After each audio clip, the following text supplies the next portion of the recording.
Greetings, and welcome to Channel Other Doc. I am Jim, your friendly Lacuna.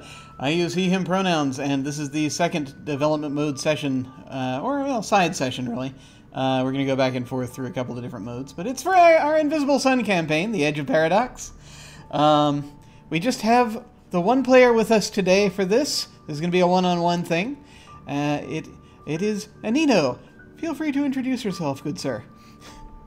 Hi, I'm Anino, and I play Mac the Husk,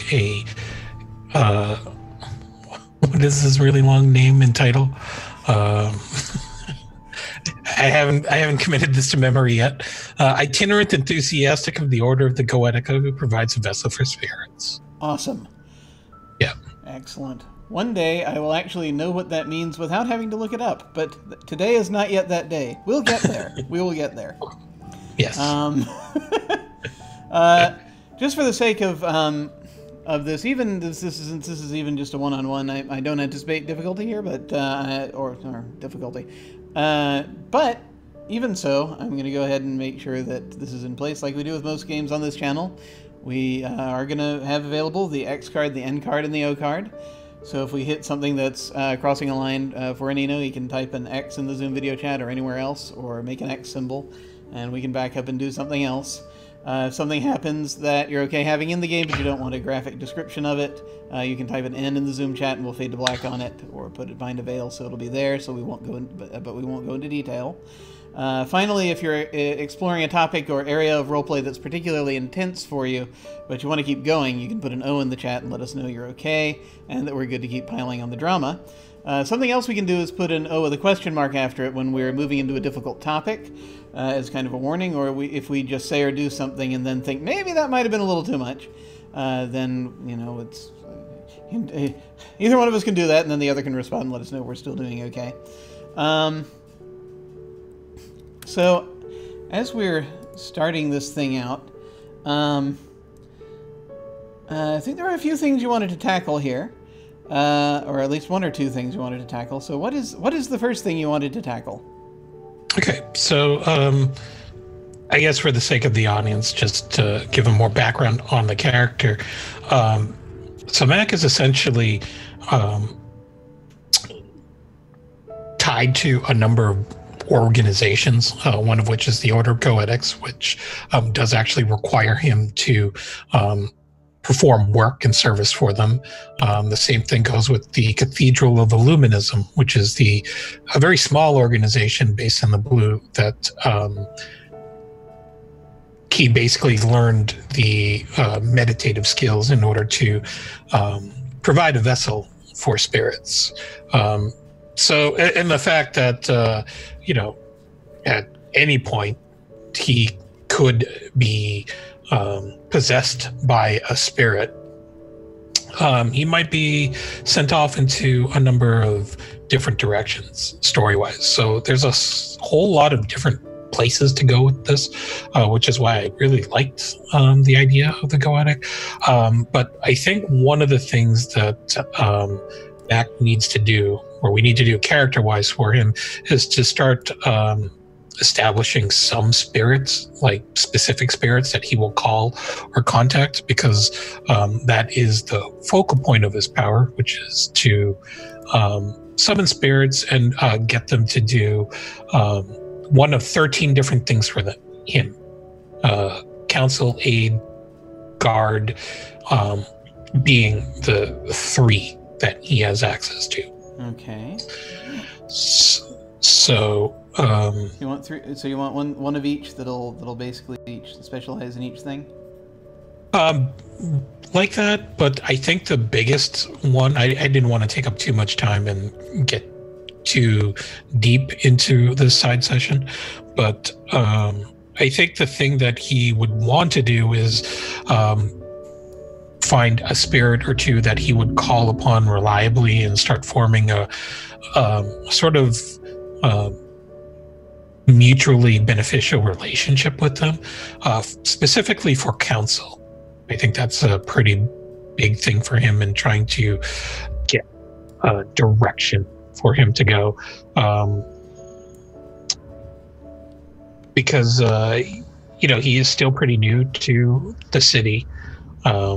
And there's a whole freaking lot out there. And so sometimes, he's, I think as a member of his group, this is one of the resources that he brings to the dynamic as a whole, is just being able to gather information fairly quickly.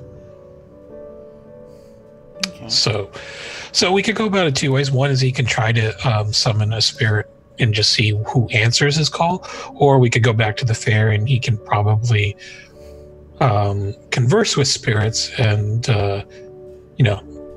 network, I guess, is if we're going to go along the professional route of things. Sure. So yeah, I can see going either way with this. So I guess really the question is, which thing do we want to flesh out? That's at this point.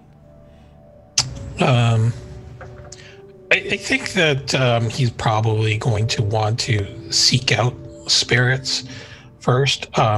He's sort of leery about calling a random one just because he doesn't really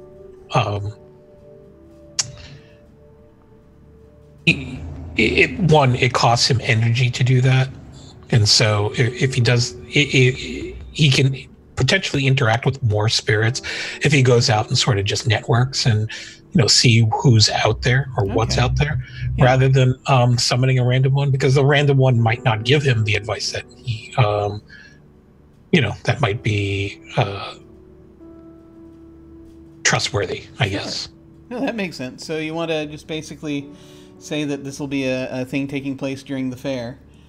Yeah, so like maybe after lunch, if everybody's sort of broken up and doing their own thing. Not a lot of the other people seem to enjoy dealing with spirits, so I guess this is a very solo activity for him for now. Sure. Okay. So what? I guess the first question is, where do you want to go to interact with them? Because there are a lot of different. There are a number of different kinds of spirits you can get to depending on which sun you're looking into. Sure. It's a pretty good opportunity to have them here. I did look into how. No. You know what? I'm not even going to say that, because I was about to talk about getting from sun to sun, but then I realized, because of something that came up last session, but I realized it's actually more interesting if I don't say anything and we just see where it goes. Sure. I read a little bit of the path. Just a little bit. As much as I could in the amount of time I had. Yeah. No, I actually, I did mention I picked up 2 of the source books that didn't come with the core package, so I'm sort of reading through those right now. Cool. Which sun is the one that involves divination? That could be a few different ones, actually, depending on what angle you take. But if there's a specific association, let me double check, because I can find out real quick, hopefully. Using the power of search.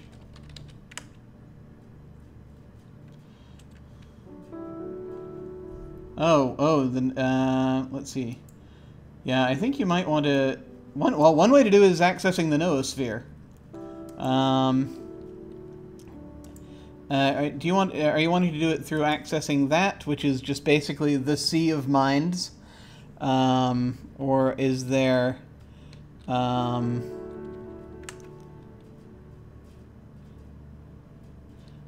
is there is there a different way you want to tackle divination?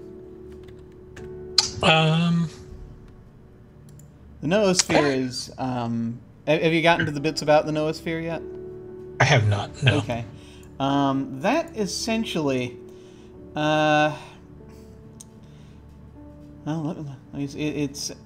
It's basically, the idea is it's sort of collectively. It says, as a note here, it is an emergent result of all the thinking beings in the actuality. You don't exactly connect your mind to it, because all minds are already connected to it, all the time, even while they're asleep. The trick isn't getting connected, but getting access. And it stores all thoughts and memory, but some kind of magic is required to access these thoughts and memories later, or even more difficult to access other people's thoughts and memories. So a lot of folks will access it etherically. People can send messages, have entire conversations, that kind of thing. It's basically sort of mind internet type deal. I guess, I mean, it sounds to me it's like the equivalent of the Matrix, really. Kind of, yeah. Excuse me. So, I think he's probably going to want to stay a little more grounded and explore, because I guess Sure. divination is a facet, and each color has its own certain aspect of divination that it does. So, if there's an indigo section of the fair that he might be able to visit, he'd probably do that. Oh, certainly. Let me see here. I'm just checking a few things involving divination. And yes, something's coming up. Hang on just a second.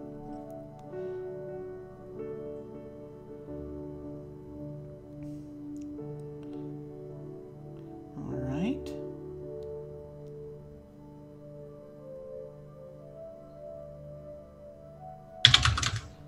Yeah,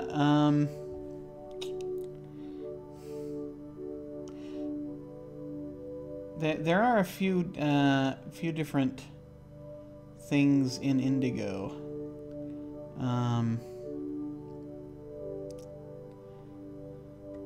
And so, let me see here.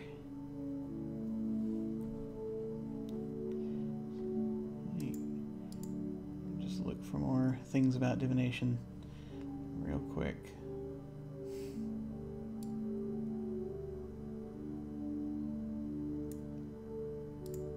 Seers. Divination magic. Okay. So if I had to make a guess, just looking at the things here and the areas of indigo we have,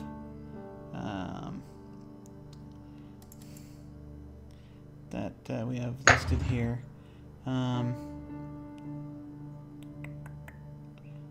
Oh, that looks promising. Sorry, I'm just gonna leap over here. I just saw something that looks like it could be the thing that we're looking for. And as I'm doing this, okay, I just want to keep the name in my head. There.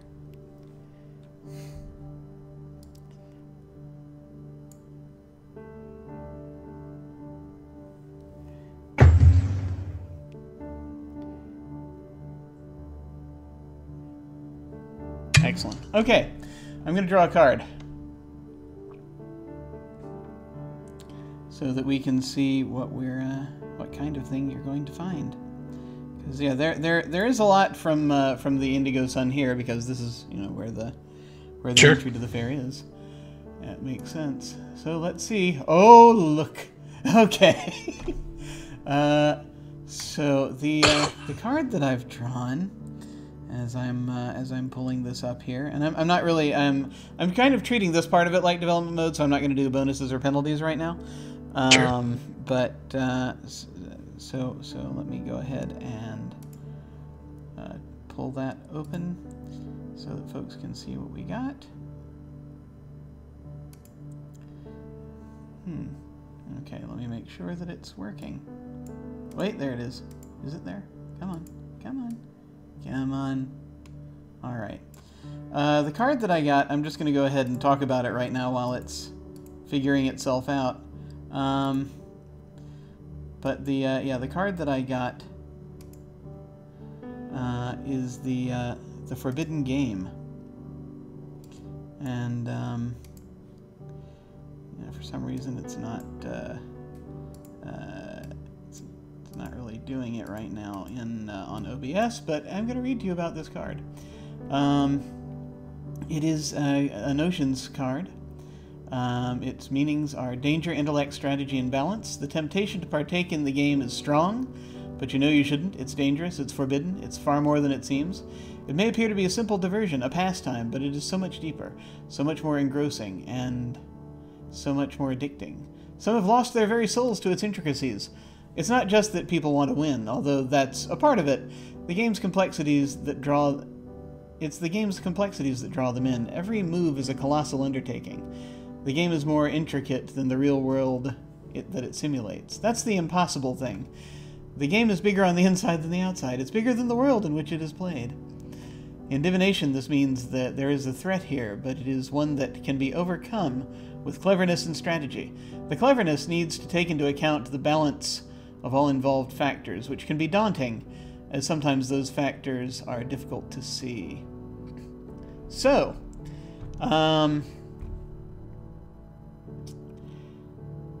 as you are coming through and looking for, and you've kind of been asking around a bit to see, because the I imagine the Indigo section of the fair is quite large. And as you've been asking around,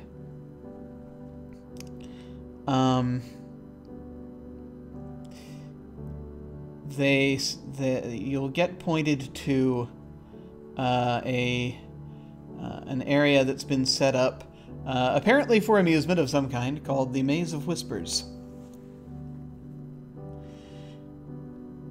And this is a thing that has apparently been put together by folks who live out near a place called the Whispering Temple. It's actually kind of in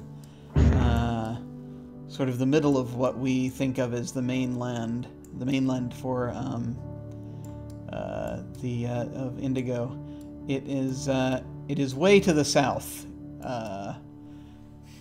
Where you've heard about it, but it is on the Indigo rail lines.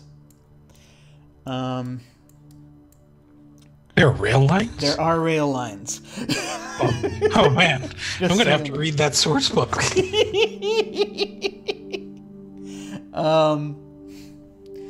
But yes, no. So yes, it's it's a thing where they probably, anyone who came here from other parts of Indigo probably came here via the rail. And so the question then becomes, do you want to go and check out this Maze of Whispers?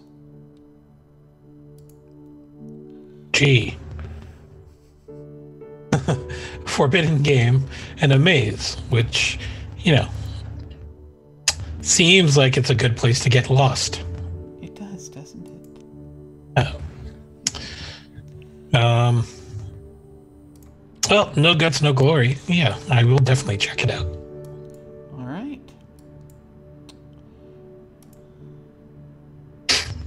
So, you make your way to where this maze is supposed to be. And what you will see when you get up there, it's kind of, they've set up this area. It's not, I'm trying to think what sort of things they would make it out of. Yes, these shiny hedges. So it looks kind of like a hedge maze, but the material is one you're not completely familiar with. At least not on sight. There's the card. So folks can see it if they're watching us. And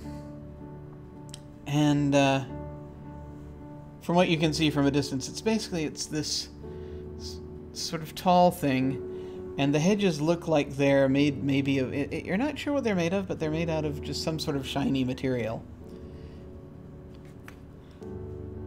And Interesting. Is there anyone actually manning the entrance to the place, or are people just wandering in? I think there is someone wearing robes, wearing these kind of this long purplish robe, who is standing there, a hooded robe, so standing there near the entrance. All right. So Matt will casually wait in line and wander up to the entrance and direct his attention to the robed gentleman and said, so can anyone walk through this maze? Or if so, how much does it cost? It is an orb to go in. It is 5 orbs if you would like a tracer placed upon you. What's the tracer for? He, for a moment, and as you ask that question, over his shoulder off to the side, not to the maze itself, but off to the side, you notice there's this flash of light, and, you see, it's above this sort of, what looks like a metal platform that's on the ground, and you see someone fall down onto the platform, just from midair. And they're like, and they're just sort of sitting up and they're panting, and he looks over, and he looks back at you. That. Oh. Well, fortunately, I don't have anyone else with me here today, so yeah, I'm going to take the insurance policy here, and he'll hand over the 5 orbs. Okay. He will grab a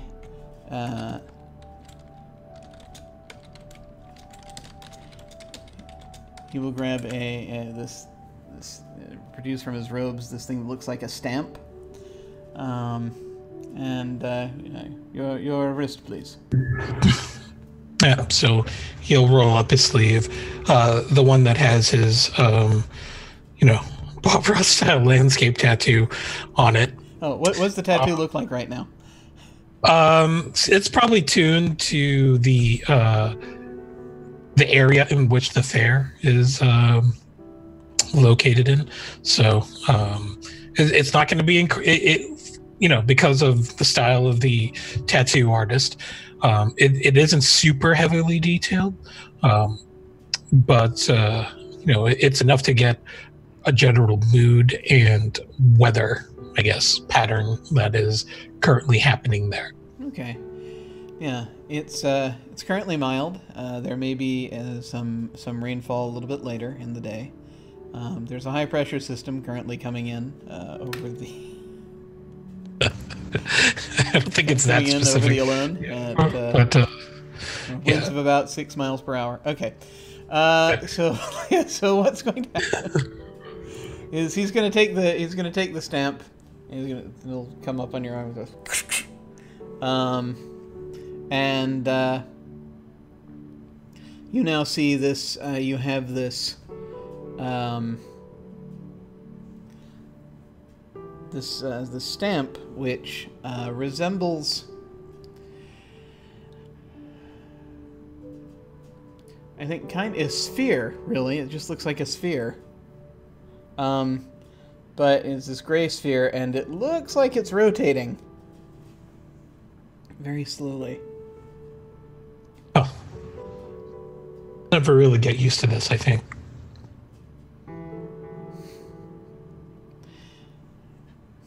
And is currently actually slightly being buffeted by the winds from your tattoo.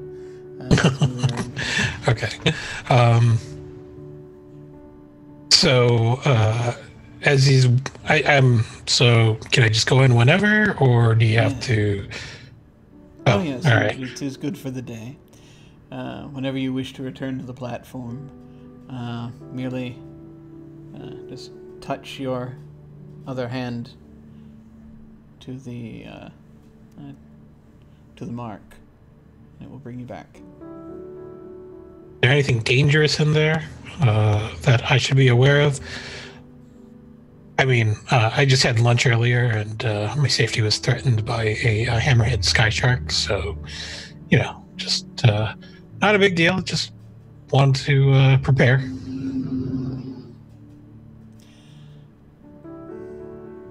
This is a maze for those who seek knowledge and to see beyond. It could be very dangerous, but there is mostly to the mind. Nothing physically dangerous has been deliberately placed in there. We can assure you of that. Ideas, of course, are the most dangerous thing of all. Well, yes. I mean, could you just imagine if the idea of murder was just floating around somewhere? Oh, that would be most upsetting. Yeah, definitely. It's a good thing that's not happening. Not at all. Not at all. And with that, Mac is going to stroll on in. He's going to graze his fingers along the hedge's material just to, get a better sense for it, see if he can figure it out. Yeah, now you're getting closer to it and you're kind of moving your hand along it. You realize it's very finely woven silk. Oh. Well, this is very cozy.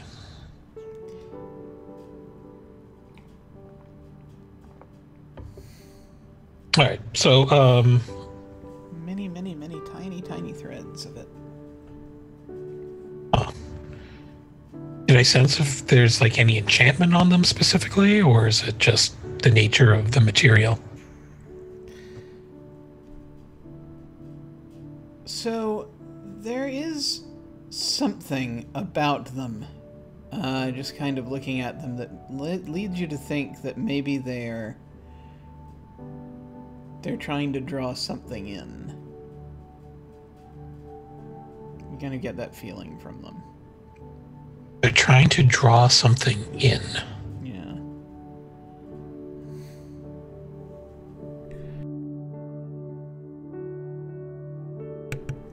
All right. It's kind of when you're touching it, you can kind of, it's like this. There's this pull. It's very subtle. Okay.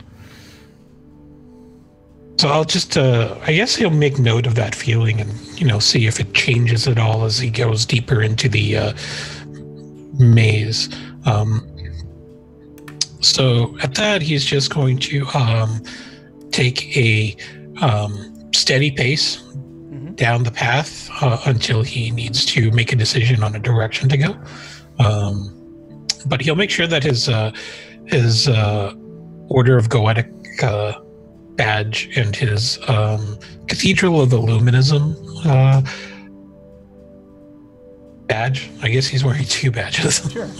Yeah, so he'll make sure those are both on display as he's making his way through. All right. So you're wandering around in there, and I'm going to pull another card. Thank you very much for the raid, Hawkeye. Hello.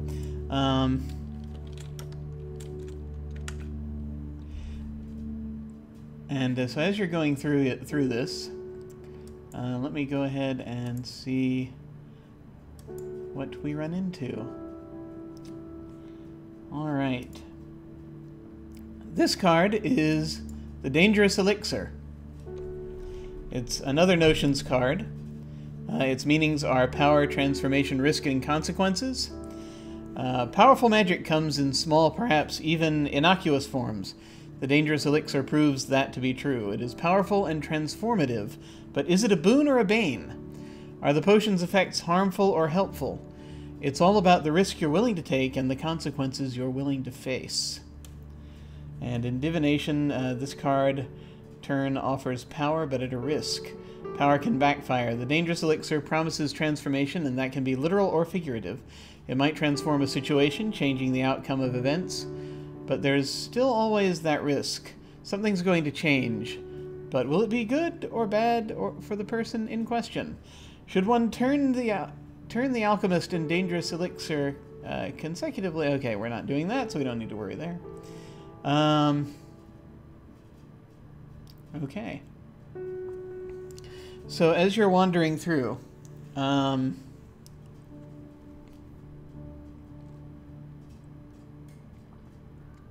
you're going to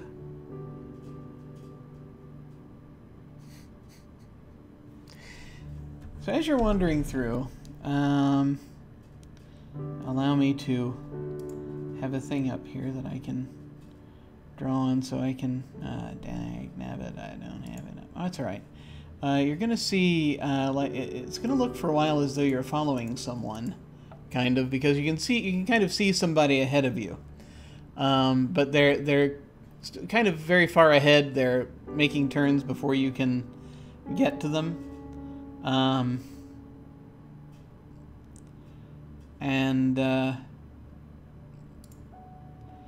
Kind of as you are looking around,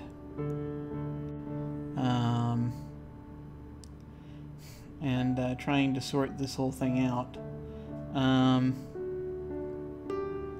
you kind of catch a hint of that he's probably, as you're getting closer, you can see it's somebody who looks kind of well dressed. You can see that that this person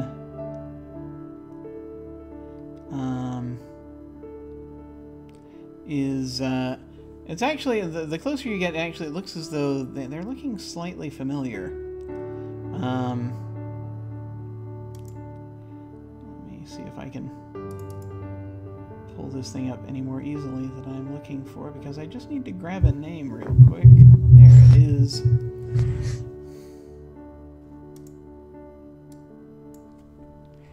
D-d-d-d.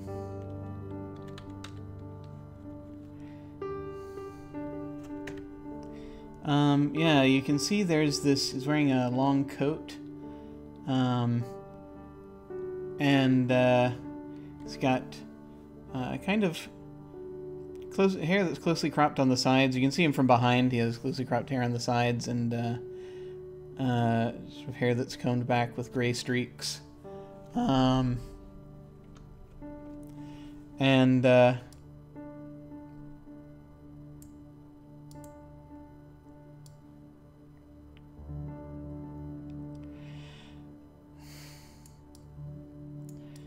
You hear cursing up ahead of you for a moment. You hear he's basically, you're just someone's, damn. And as you come around the corner, you see that this fellow has hit a dead end, or something kind of like it. It goes into an area where there's this.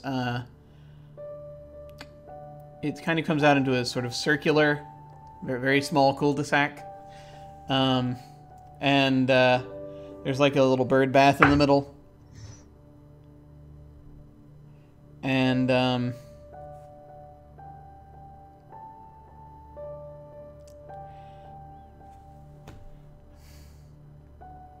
you can see he's just sort of staring down at it as you're still not very close to him, but you're within hailing distance at this point. You're pretty, you're sort of trying to remember the distances. The one that's just after close, you can see it clearly. You're just not there yet. You can't like get to him immediately, but he's as you're getting closer. He kind of you can see him half glance over his shoulder. You can see he's got a beard. As you can see, sort of the side of his face, there's something familiar. He says, "Who's that?" Well, I'm just another adventurer, I guess. Checking this maze out. Who are you? Adventurer. Fair. No, someone who is sorely disappointed. This is not... Someone who is sorely disappointed. This is not what I was looking for at all. Well, I can't imagine there is a very high demand for maze dead ends with bird baths. This whole thing, it's like that... it's like that ridiculous fountain you have in that square nearby. The word fountain? Yes, a little bit. I've been around here. I don't know that this was worth the money to get in. And he kind of walks around the fountain, the bird bath, and you can see him more clearly. You see him from the front as you're getting closer. And you can see that he is... he's wearing a cravat and a vest, and you see a watch with a pocket chain. And it occurs to you, you think you actually have seen him before. Briefly after you, in this sort of little impression of a vision you got after you spun that device that was in the Pale area that you'd wandered into shortly after entering the fair this morning. Oh. He was staring down at this creature, not unlike the one that you had been looking for, that sort of spirit. Huh. So I'm at a point where I can enter this dead end area too. Yeah, you're almost there. All right. So I'll continue to make my way there, adjusting my my blazer / hoodie. It's a combination of both, and try not to feel completely underdressed for this encounter. Just living out of Basso, you don't tend to carry a very big and fancy fashionable wardrobe, so. Yeah. You look up, you see he's got very sort of dark, almost like soulless looking eyes, and he's just sort of looking up and kind of just looking at you just sort of curiously.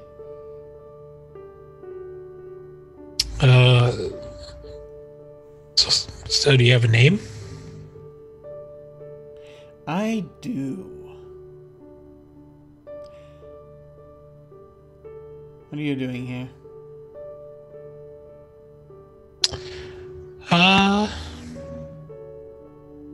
Perhaps looking for some sense of direction. It's not surprising. You don't remember me, do you? Did I? No, it has been rather a long time. You've been away. Ah. So this is the part where we dance around a bit, and as I try to remember what my life like was here before I had been exiled. Well, I think this was worth the price of admission. You know,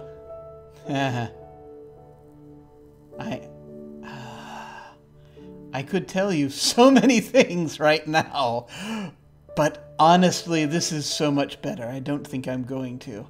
Have a nice day. And he vanishes.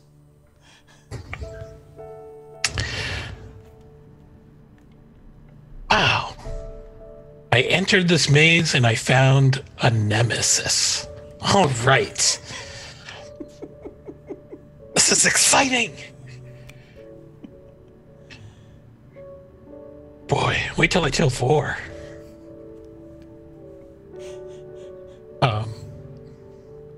Bastard. Anyway, so anyway, now that is over, he's gonna sidle up to the bird bath and peer in. As you sidle up to the bird bath, you kind of get the impression, it's almost like you can hear something. And it sounds like labored breathing, kind of. And as you step up to it, you're hearing it. It's like this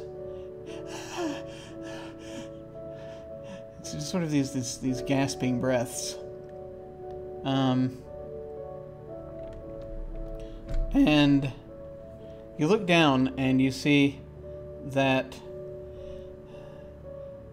you don't actually see a form of a person, but there's the water in the fountain is kind of rippling with these gasping breaths.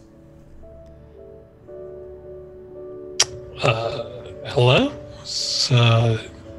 And he'll brush a fingertip across the surface of the bird bath, the water, and call out again. So, everything okay over there?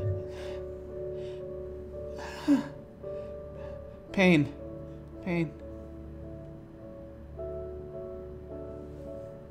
Okay. Who are you? Could you be a little more specific as to what's the pain about? And the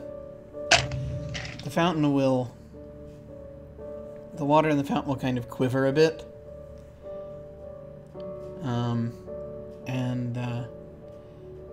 He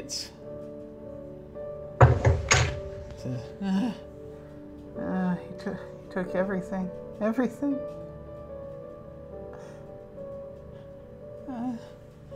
Who did? Was it the gentleman that was here before me? Yes.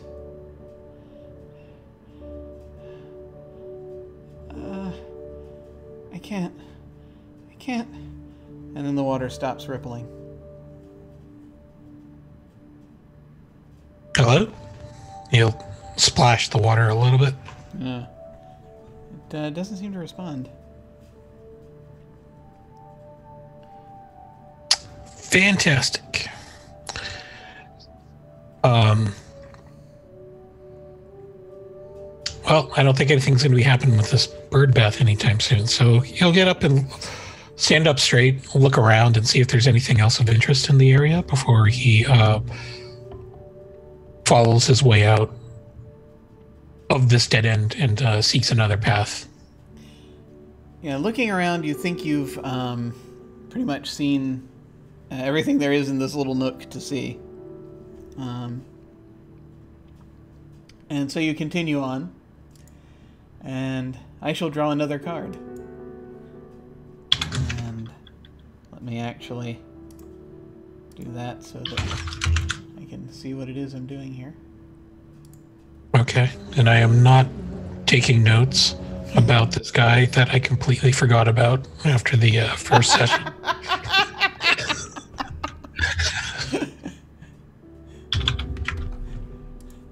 The card that has been drawn is the Enticing Jewel. It is from the Visions family. Its meanings are greed, money, beauty, goals, and success. It represents the light at the end of the tunnel, the brass ring, the center of the target. The object of our desire lies before us in the form of the enticing jewel. We want it. We have to have it. It represents beauty, but the side of beauty that demands attention and probably possession. It is the beauty that can sometimes call to our darker natures. It brings out greed, ambition, and selfishness. In divination, when the enticing jewel is turned, everything focuses upon it. Most of the time, this is one of the most positive cards that can be revealed.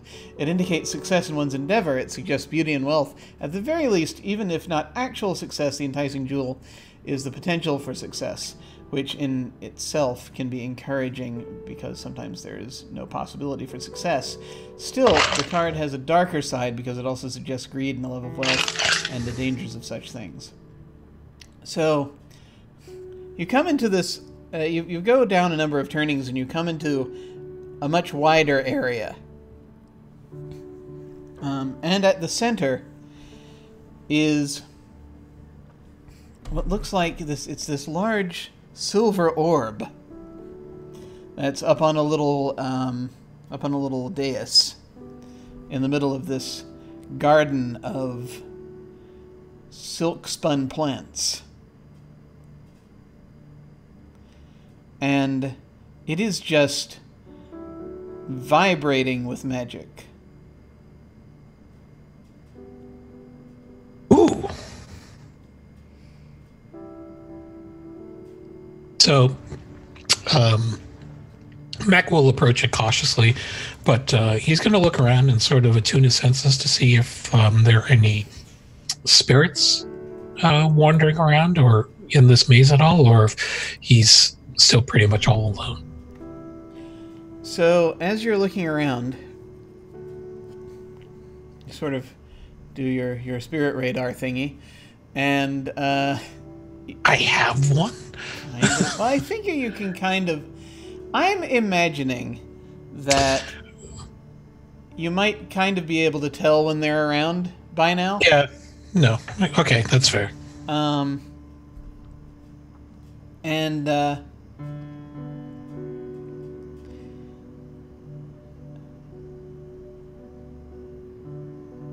what you as you realize that there are some inside this sphere.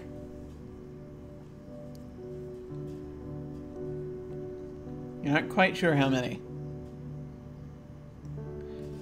But there's a definite spirit presence coming from there. Interesting.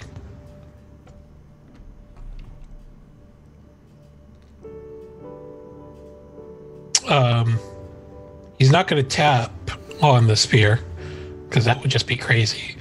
But he'll call out to the sphere. It's like, hello? So there is a moment when you kind of hear... How close to the sphere do you get when you are doing this? I'm going to say he gets within 5 feet. Okay. All right.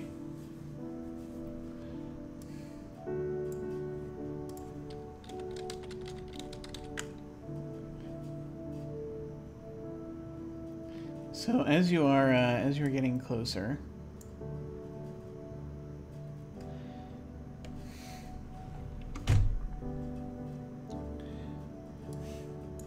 you can start to hear the sphere, all these whispers coming from the sphere, and you can see your reflection in it, sort of a bit distorted because it's a sphere, and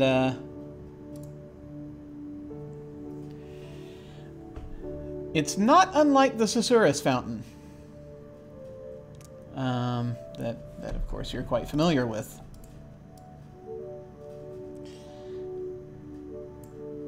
So you have a lot of whispering, a lot of different things sort of coming out, more sort of pronounced. And after a moment, you kind of hear a whisper with slightly greater volume. Who comes?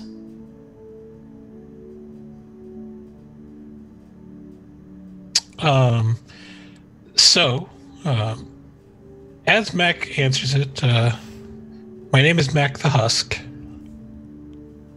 I've arrived at, I'm guessing this is the center of the Maze of Whispers. Okay. And as I am talking or saying that, I'll take a couple of steps back and prepare a protective circle.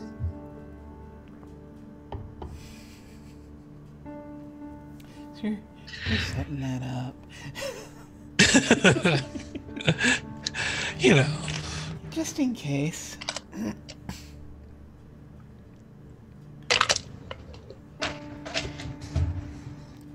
You are a husk, you say? I suppose. I just think Human Uber didn't really have quite the same ring to it.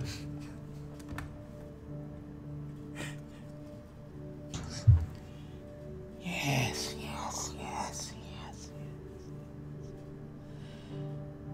What do you want, Mac the Husk?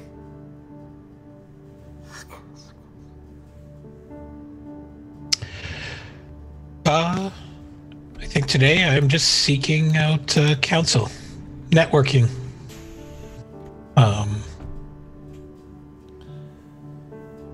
I'm a member of the Order of the Goetica, as well as a representative of the Cathedral of Illuminism. And like other Vizsla, I seek to expand my knowledge and skills within these two organizations.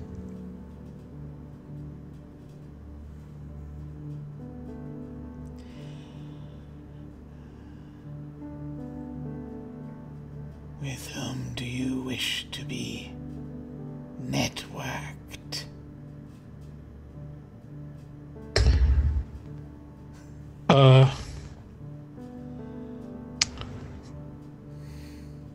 Honestly, I think another Vizsla or a dead Vizsla might can offer guidance in the chosen paths that I walk would be most helpful. It takes 10 minutes, by the way, to prepare the protective circle. Just so we know. Well, the sphere's not going anywhere. Yeah, it's up there on supports. Sure, but I'm guessing at some point something is going to come out, and it doesn't hurt to be prepared. It's true. It doesn't at all. Okay. Let me grab a thing here, because I'm going to integrate a thing.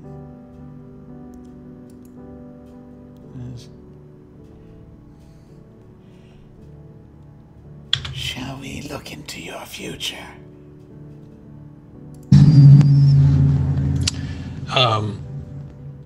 I suppose we could. How much is it going to cost me?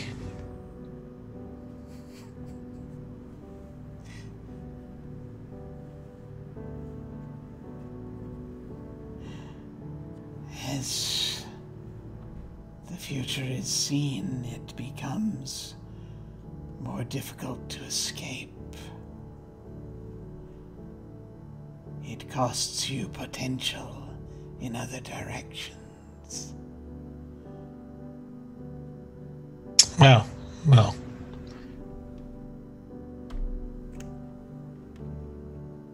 I suppose that would mean I would have to look very far into the future to really find it limiting, though. Let's say we're on a 3 to 5 year plan.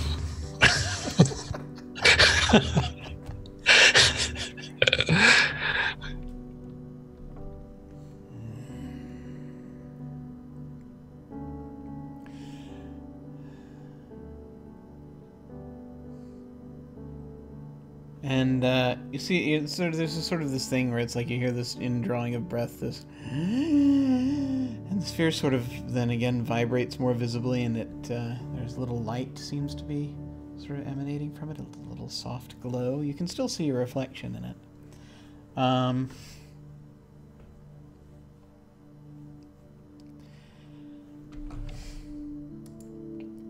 And I think it's going to try to show you a vision.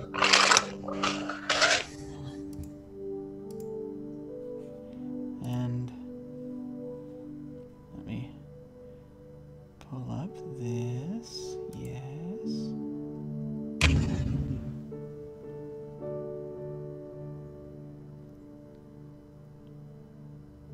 There it is.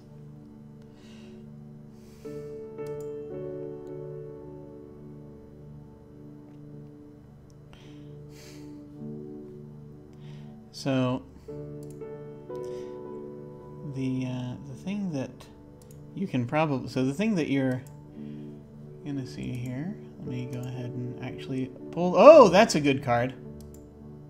That's a great card for a 3 to 5 year future. So the card is the Jackal. It is a Nemesis card. Strangely enough. Its meanings are intimidation, power, ruthlessness, dark magic, and necromancy. This intimidating fellow is a dread figure to be. Certain the jackal represents everything nuns fear about Vizsla. Threatening displays of destructive power, dark, soul-twisting spells, ruthless, unforgiving magic that taps into death, demons, and worse. Power for power's sake. He is selfish, a selfish, megalomaniacal figure. I know that word. For some reason I can't say it. Megalomaniacal, everyone. Willing to do whatever it takes to get what he wants. The jackal is the nemesis of the Mysteries family. Many believe, however, that he is a literal being and not just a symbol on a card. Some believe all the royalty cards show real, immortal beings. If he is real, he is some kind of diabolic figure that not only uses dark magic, but offers it to others, willing to use his methods. In divination, while most see the jackal as a dire omen of dark magic and ruthlessness, some embrace the power he represents. To be certain, this card can be a threat, or it can be an offer. The person in question may want to take precautions against the effects of hexes or other dangerous magic, the intervention of demonic spirits, or simply an angry Vizsla. The jackal can, in some instances, be equated to any figure in power, not just magical power or authority, but even then, usually, only to a ruthless or intimidating figure. So, the vision that you see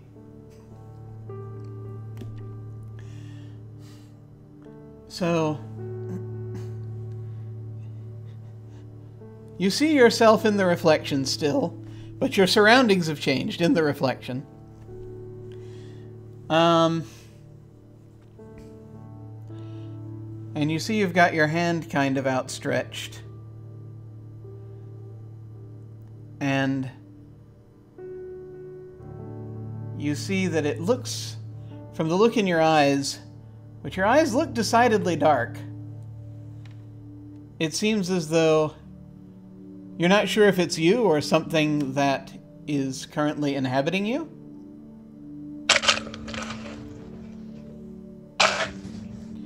And you can see your hand just sort of shaking as you do this. And then with sort of a sneer, you pull your hand down, and you kind of hear a thump, as of perhaps a body hitting a floor.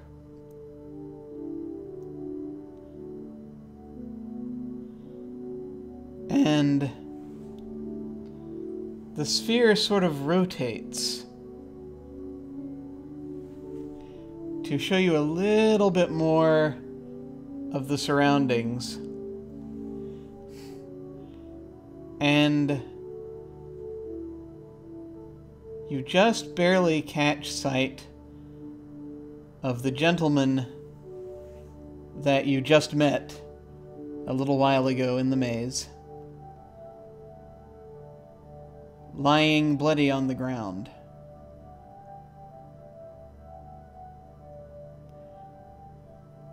And there the vision ends. When it revolves back around to you, it just shows you again, and the sphere has ceased glowing.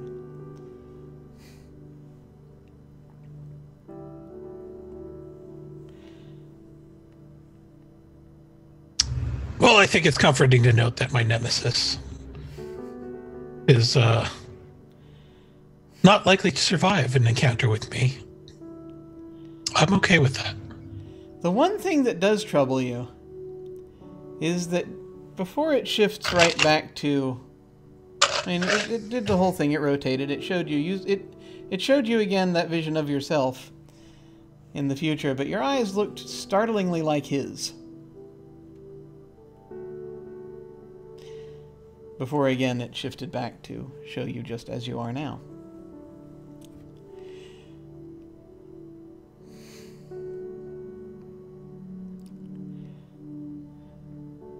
Oh, so is that it? You wish to meet someone. Someone who can aid you in going places?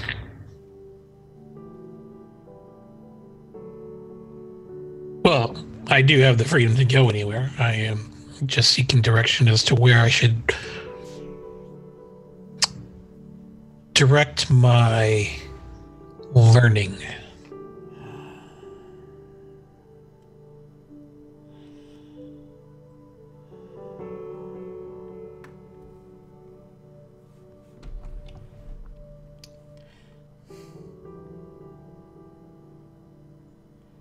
paths are many, but there is one that comes to mind who may be able to tell you more.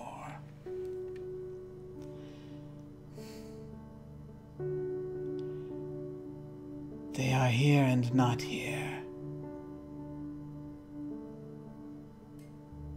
Finding them perhaps will unlock more information. And for a moment, the sphere kind of revolves again. And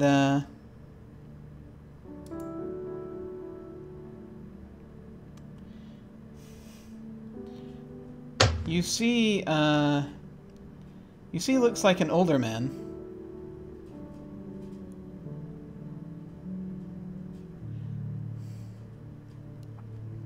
And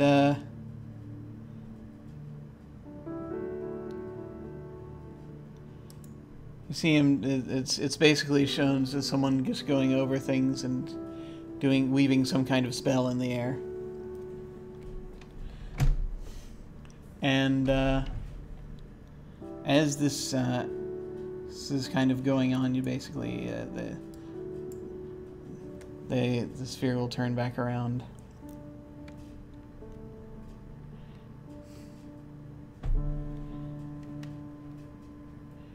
That one was here before, in the fair before, in the maze before. He left his card for one such as you to find. And, yeah, I think there's this, sort of indicator briefly, and you see there are all these different weird sort of plants and other structures in here. There's a pillar off to your left that seems to glow for just a moment. It's a pillar that's about chest height. All right. Mac's going to point over to the sphere and say, "Don't go anywhere." As if I could. Right. And so Mac will head over to the pillar and examine the glowing spot a little more closely. There is a business card that is apparently either has materialized or was always on this pillar.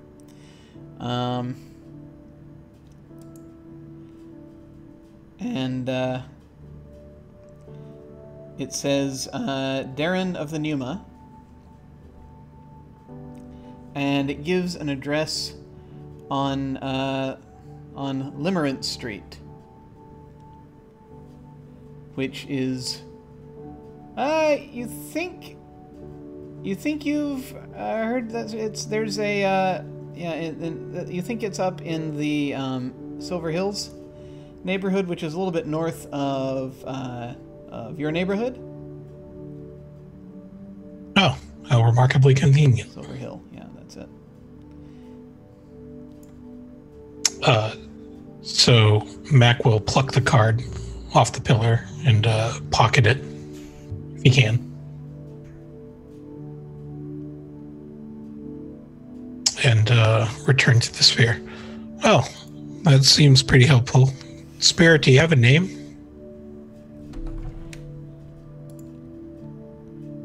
And the spirit pauses for a second when you ask it that.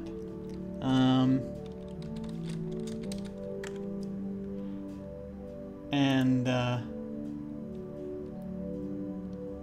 it says, "I have not been asked that recently. One moment. Yes. I am Jaranuth. That is what they call me, at least." So Mac is going to open up one of his moleskin notebooks and try to jot that down. Do I spell it the way it sounds? I am spelling it Jarronuth.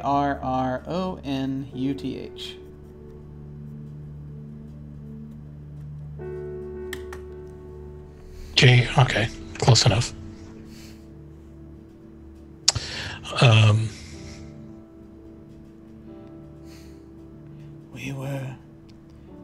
We were two, we are one now. Are you bound to the sphere?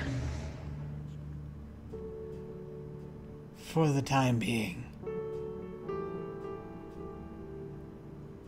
Huh.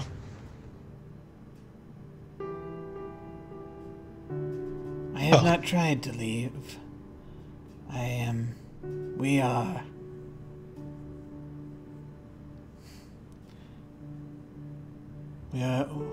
We are agreed to perform this duty.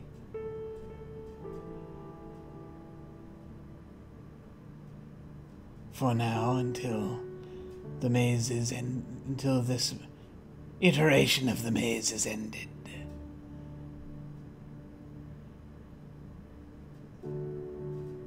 So where do we go after that?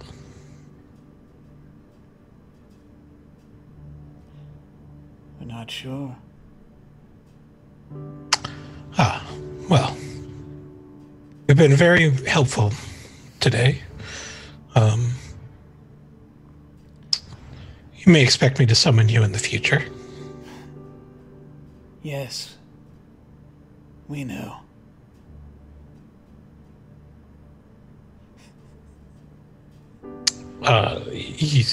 Mac is just going to cork his eyebrow at that.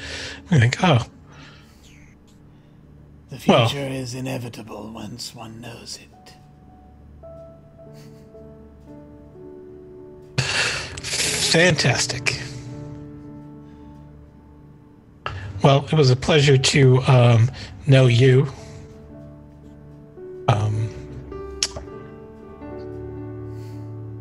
I suppose I should be on my way.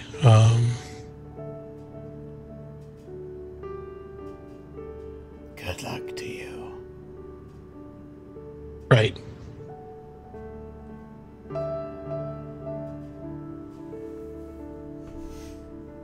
Out of curiosity, just one last question. Should I be focusing my efforts on improving my physical prowess, or should I concentrate on my or should I concentrate on my improving my colloquy?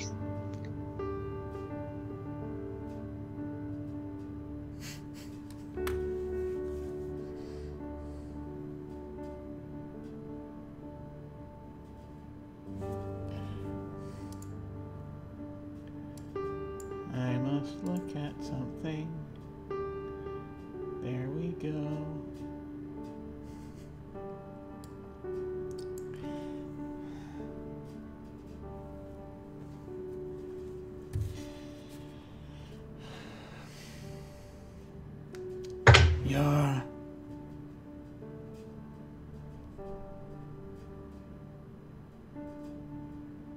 The vision you saw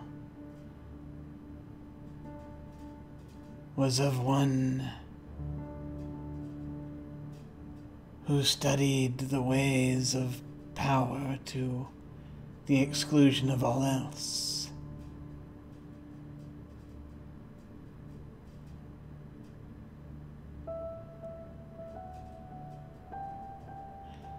The studies of mystical powers.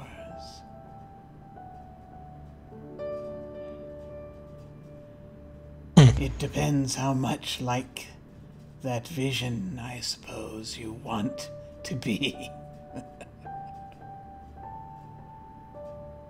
Well, that about settles it, I suppose.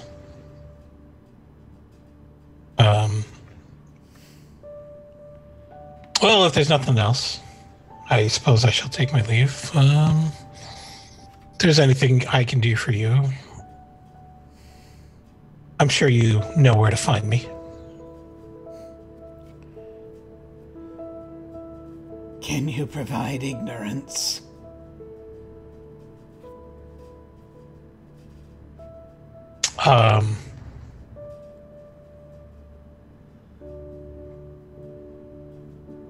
that isn't exactly one of my preferred skills, but I can fake it with the best of them.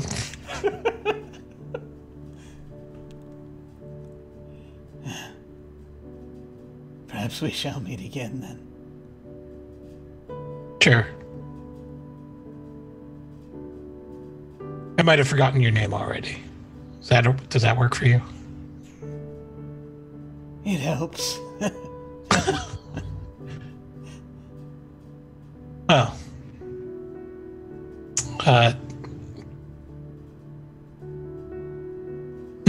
Is there anything? He's going to look around again and wonder whether or not he wants to continue to explore the maze, or if he feels like he's learned enough for one day.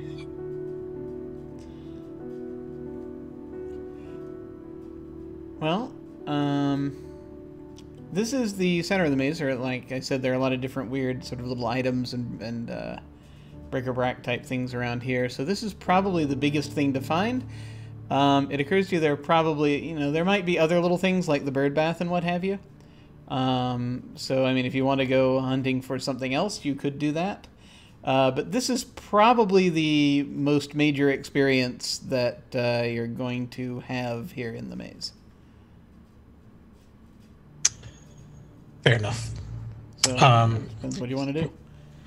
He's going to roll up his sleeve and press the return button, I guess, to exit the maze. Okay.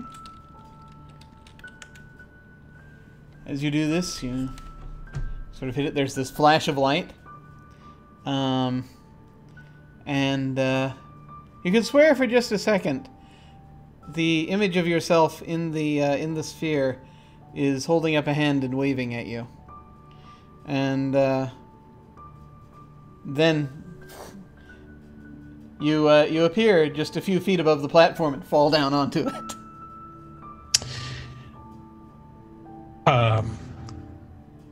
Do I fall flat on my back, or do I actually land? You knew it was coming, so I say you can land on your feet.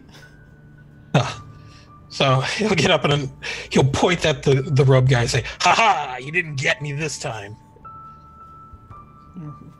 The robe person just sort of looks at you impassively and just shrugs a tiny bit, just shrugs his shoulders. Oh God, is everybody here so dull?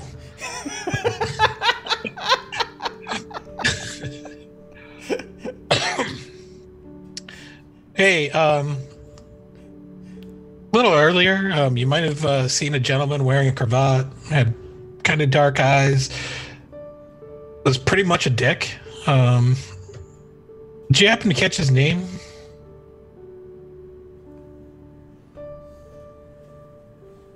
That's, no,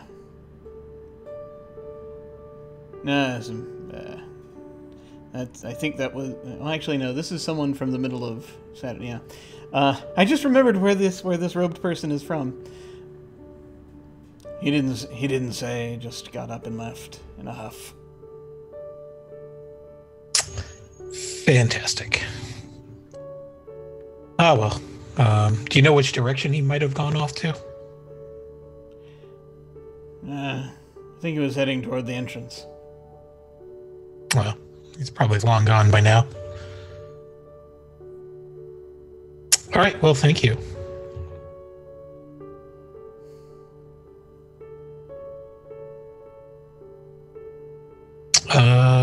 Where to now? No, if I was a level 2 Goetic, I would have at least learned how to summon a familiar, and I would have had someone to talk to. Man, I don't know how these level 1 Goetics do it.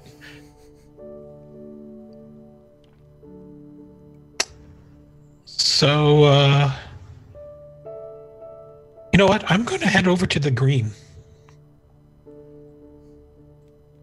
Okay.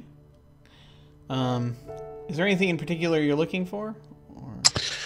I'm going to see if there's anybody there that's, or if there's anything going on related to physical combat at all. Ah, okay. I think you'll probably be in luck there. Let me see.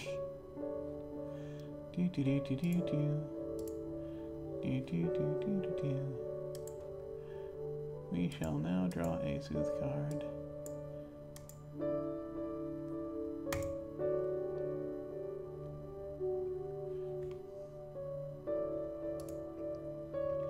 I have drawn the Lost Star. That is, again, notions. Its meanings are good or bad luck, great distance, great age, great value. We gaze into the night sky and we see the stars shining down back down on us. We wonder what they really are, but that's a secret for another time.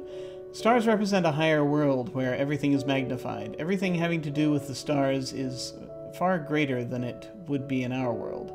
Love burns brighter, gems sparkle more beautifully, and children sing more sweetly. At the same time, disasters are more calamitous, anger seethes more deeply, and armies wage wars far longer.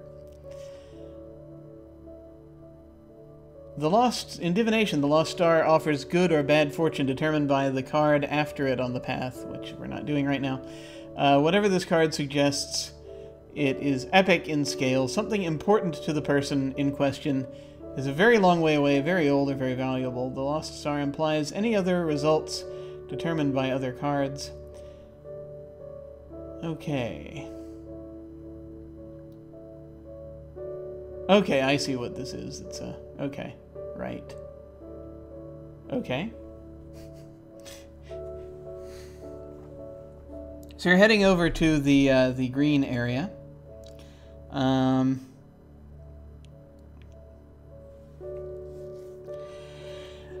And let me pull up the green real quick, just in case there's something I can make of this that's not immediately what I'm thinking of right now.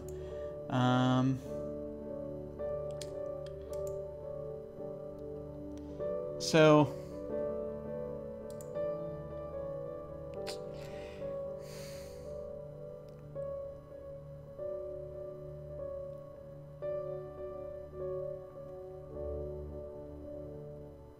yeah.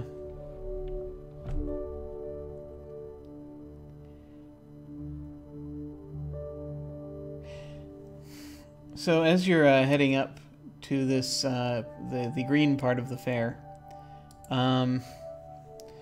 you see sort of there's a kind of a shadow passes across the ground, and you look up, and you see there's an area where there are like 3 towers that someone has put here. These 3 stone towers, and are actually, they're more like, you realize as you get closer, they're not actually so much towers as they're these rocky spikes, sort of mesa-like things. And circling above and between them are these large birds. Actually, they're leathery birds, so they're actually they're more like pterodactyls. And they're kind of coming up and they're perching on the edge, and they're looking, and a couple of them are looking down at you, and the rest are just sort of coming, and they're coming at each other, and kind of fighting, wrestling a bit in midair. You see 2 of them collide, and they start circling around each other down further and further down until they kind of pull out of it and they come back up. Oh, now that's just freaking cool. I'm a little jealous that I can't fight like that. Gonna look around and see if there's anybody else watching. Yeah, it's attracted a certain crowd of folks. There are a number of people here that are just sort of looking up, sort of in awe at them, and they're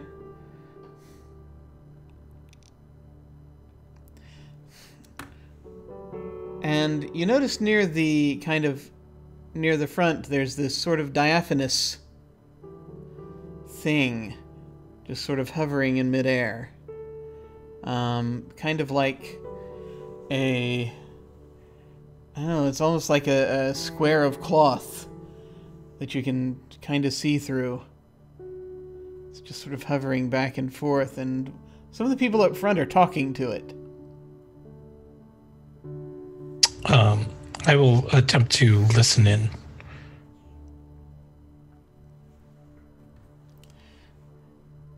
Yes.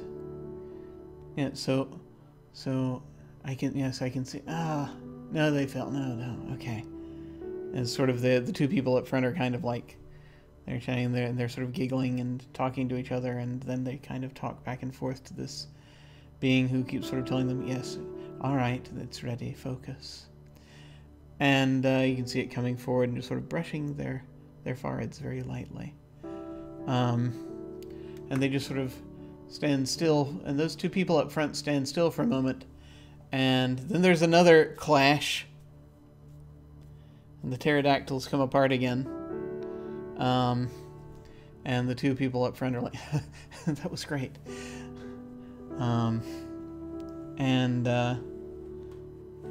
It's the two people up front, it's a lady in a ball gown and and another lady in a ball gown, but she actually has the head of a bird. Just sort of nodding and talking to each other enthusiastically. And you realize there's a pattern here. It's as though, and then they sort of move aside, and a couple more folks come up, and the same thing happens. And you notice the timing of it is such that the pterodactyls don't fight until this diaphanous thing brushes itself across the foreheads of the two people in front of it. Huh. Well, you don't see this every day. It's like a sort of virtual reality game.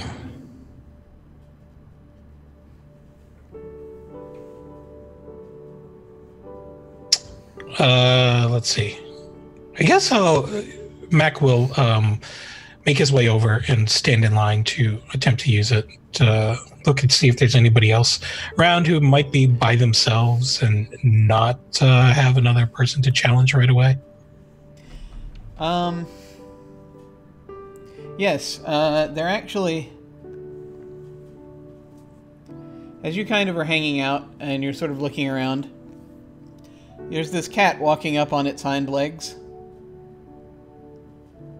You're sort of, it's doing it with some difficulty almost, but it's sort of just doing it. And it looks up at you and nods. You seem a little uncomfortable there, Cat. You doing all right? I'm all right. I just thought I would try. I've been walking around for a while now, and my forepaws are tired. It is a very big place. So your forepaws are tired, but your hind paws are not. No, not as tired. No. I'm switching back and forth. So Mac's gonna get this look of incredulity on his face. And, so you've been basically doing handstands, walking? Yes. I can go for twice as long, you see. Okay. That seems very odd. Yeah, it doesn't make a lot of sense. but all right. Well, are you here by yourself? Yes, it seems so for now. The group I was with have decided to go and take a nap, and so it's just me at this point. I napped earlier. I have so many questions, but it looks like in order to check this exhibit out, you need 2 people. Would you be interested in joining me? I don't have my group with me either. Oh, certainly, yes, absolutely. I'd be delighted to check this out. Fantastic. I've always been curious about the power of flight and how people do it. Yes. He is still sort of just flabbergasted that there's this cat that's just walking around on its hind legs. My name's Mac, by the way. The cat nods. And,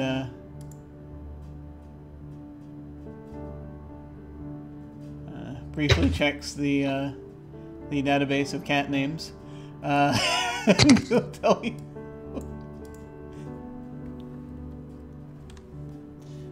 Yes, I'm Munderick.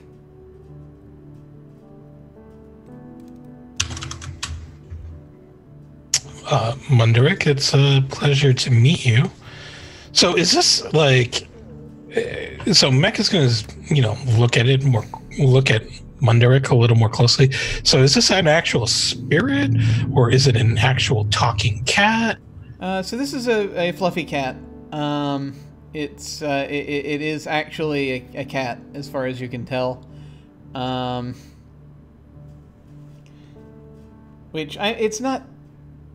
It's not that unusual to see talking animals in Saturn. I mean, you had lunch was served by a wolf maitre d', so especially in this area. But there are some that live in. There are some that the cats, and it's most commonly like cats and rats that you'll see around Saturnine that can talk. They can't all talk, but a good number of them can. Interesting. So I guess he's just going to continue their conversation as they wait in line for their turn. So, Cat, Munderick, where are you from in Saturnine?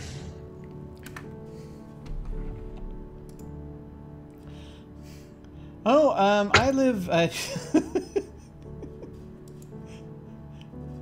I just live a few streets down. Oh, interesting. Live with a group of other cats, I presume. Yes. We have a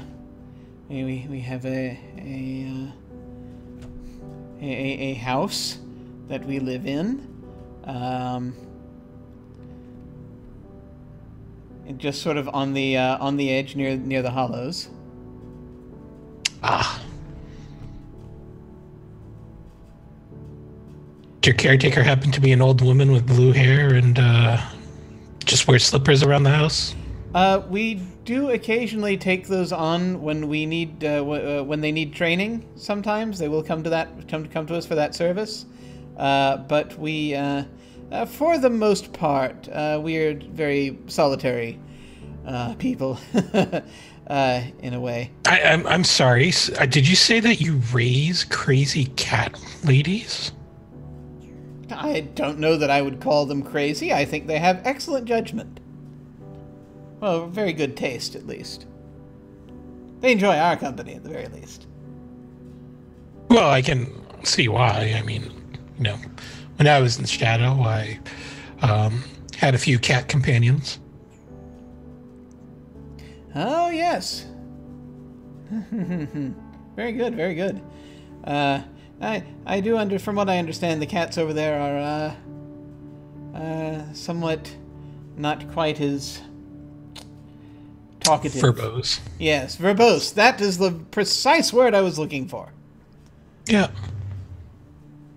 But there is indeed a bond between man and cat. And I always thought it was very interesting in that two creatures don't speak the same language, but yet could totally understand each other and communicate. There is a lot of nonverbal communication that goes on. We think much the same of our ladies that we raise. I see. Well, more power to you. I do miss having a cat companion. But alas, I suppose things are just different around here. Sort of shrugs. I have trouble remembering. I only went to Shadow a very small handful of times, I think. Fair enough. Fair enough. So he's gonna look ahead of the line, see how much longer it has to wait. You're almost there. It's just that one late. There's just that one. There's this one teapot-shaped person right in front of you with someone else, and then they all.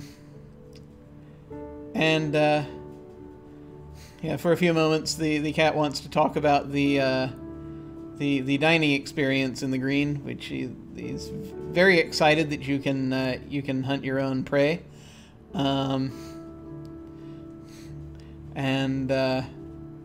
That's apparently where he and his group also had lunch earlier today.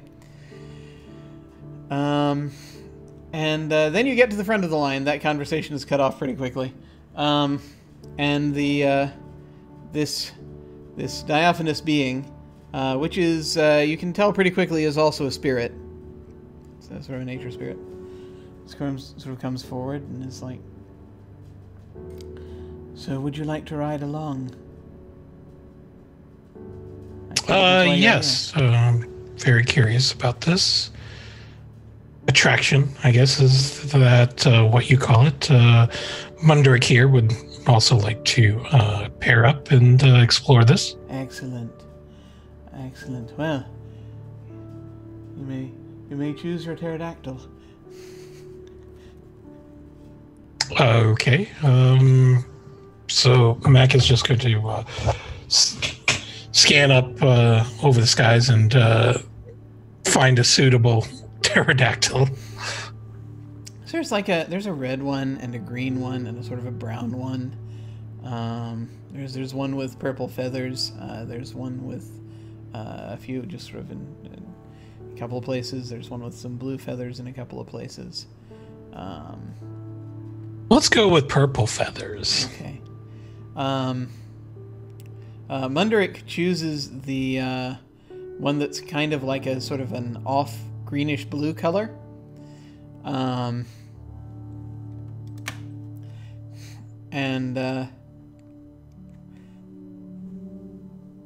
The spirit sort of comes across your eyes, and it's kind of like you are the pterodactyl to an extent. You're not exactly controlling it, I should point out. But it's like you're experiencing what it does from the level of the being a pterodactyl, and it, as soon as it senses you're in there, the two of you are in there, then these two pterodactyls come out and they start circling each other, and swooping and basically coming at them. And so you're kind of swooping down at Munderick to attempt to get at him. It occurs to you can probably make suggestions as to what the pterodactyl should do. Oh. So you can, it's a mutual thing. It's not where they're surrendering control to you, but they're letting you kind of, they know you're there and they're kind of letting you steer a bit if you want. Yeah. Speaking as someone who provides a vessel for spirits, this is very, very meta, I should say. I consider banking right and climbing back upward to a higher perch. Okay. So it does that, and I think... So there are a couple ways we can do this. If you want, you can do a skill roll of a roll of some kind, or we can just draw the next card to see how this comes out. Let's roll, I guess. All right. Give it up, Munderik. I have the high ground. I shall slay you. Says as this green thing is weaving around, almost drunkenly, and so this is going to be, let's call this a challenge of about. It's actually not that bad at it, strangely enough. I'm going to call this a challenge of 4. All right.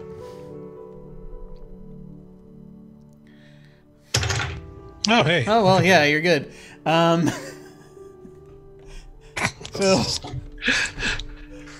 I was going to ask if you wanted to bring anything to bear, but you didn't need to, as it turns out. So, yes, you basically describe for me how you come down to how you get Munderik. Okay. So, I imagine that I am sort of guiding this bird with the suggestion of a corkscrew dive in order to trick its adversary into thinking that it is going to attack from one angle, but actually counter into another angle and hit an opening. Yeah. Okay. So you come down, you just get into this corkscrew dive, and he thinks that you're going to bank to the right again, but instead you bank left, and you bring your talons down on on the back of his neck, and just sort of run him into the side of one of these mesas. And he's like, as he's falling. And then you're out of it, and the pterodactyls, then, once again, kind of back to themselves, completely just sort of finish up, and they flap back up to their perches. Whoa. Is that... he's going to talk to the nature spirit, so is that what it's like when you pop into a vessel like me? Yes. Yes, very much like that, I think. That's very trippy. Well, that was certainly an experience, and one that'll give me a certain perspective. Tell me, are there any warrior spirits around here that I might encounter or meet? Oh, yes. There is, and he says, I know of a, and now Jim is going through a list of, once again, consults his list of predator animals.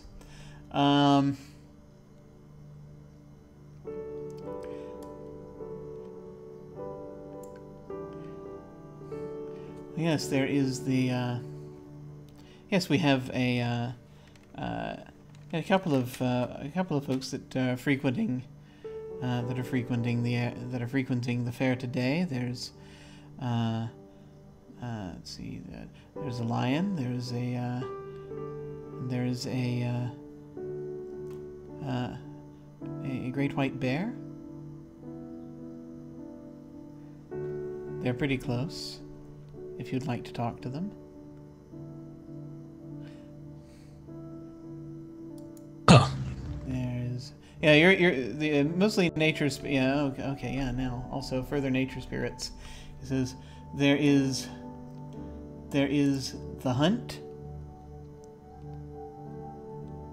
The hunt is here today as well. Okay, good to know. Let's see. Hey, Munderik, if you were watching a Goetic walk down the street with a nature spirit as a guardian, which would you be more intimidated by, the lion or the white bear? Oh, well, I feel as though I'm obligated to say it's the lion, but it would probably be the bear. Ah. I thought so too. Can't believe I'm just asking a cat for advice about this stuff. This is what happens when you don't have your party with you, okay? Don't have your party with you, you gotta talk to the cats. It's the only way. Yes. Yeah, I mean, you know, it's not like I do that enough in here.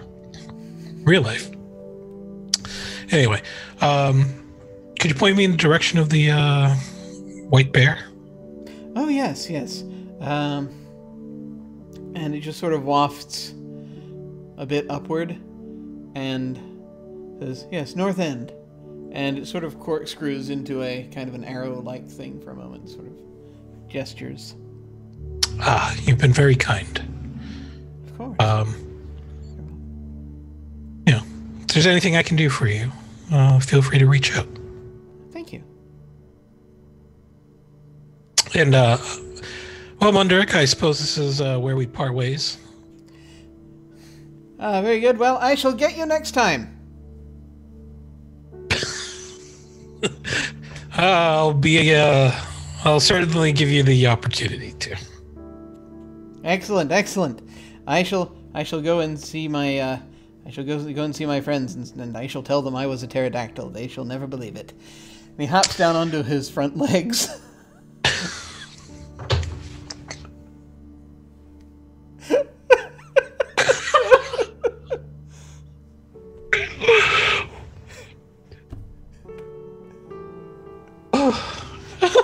Starts walking away up.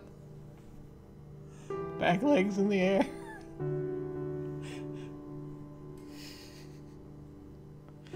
I have no words for this. Mr. Bigglesworth carried himself with a lot more dignity than Munderik over here, but you know, perhaps perhaps we shall encounter a Munderik again in the future. I think we have to now. Okay, so you never know. I wrote his name down, so you're probably gonna have to at some point. Yeah, no. I wrote his name down too. So it's on the paper. It's the law. Yeah, now, it's a contact on my sheet now. So yeah, there you go. It's in the books. It's canon. It's canon. It's canon. All right, so we'll head north. We'll look for this great white bear, which may or may not be polar. This great white bear, which may or may not be polar. So you head north. I'm going to draw one more card, just to check out the disposition of this bear. Oh God! If I get mauled, I suppose I had it coming. Well, you know. These things have... Ooh. Okay.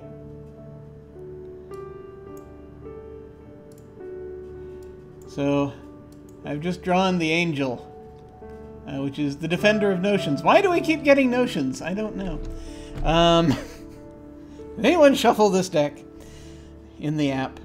There's no way to shuffle the deck, but I hope it's shuffled now. But no, they haven't been in order, so I'm assuming we're good. This is, their meanings are, at least I don't think they've been in order. I'll go back and check, but I don't think they have been. Its meanings are judgment, safety, assistance, light, and justice. No greater representation of goodness, light, or justice exists than the winged form of an angel from on high, left behind as part of the legacy. They attempt to aid, to teach, and to protect. However, some angels also pass judgment. Their vengeance can be terrible to behold. Their anger something no mortal ever wishes to experience. Thus, the angel represents both the open palm of altruism and the terrible fist of retribution. The angel is the defender of notions. Its light ensures that they are kept safe. One should take this opportunity to look for an ally or at least shelter. Someone or something out there can help the person in question. In divination, this is what this means. The angel brings justice as it passes judgment. As long as one is not found wanting, this card turn suggests that external forces bring assistance or succor. So I think this is like the most awesome polar bear you will have ever seen that you're about to encounter here. Man, I am so lucky. Unless he kills me, but we'll see. Yeah, you never know. One never knows.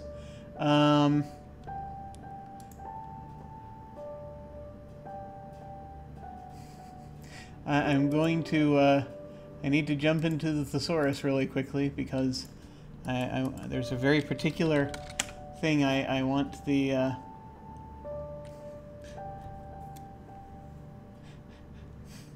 Okay.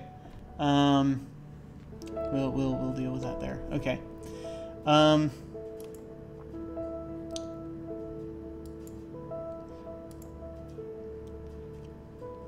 All right. So you get to this area as you're heading. There's this place where, as you are stepping through, you realize this is a sort of a more rocky area. As you get further north, that you note that the ground is now, there's a point where you pass over in this line, and the ground is now covered in snow.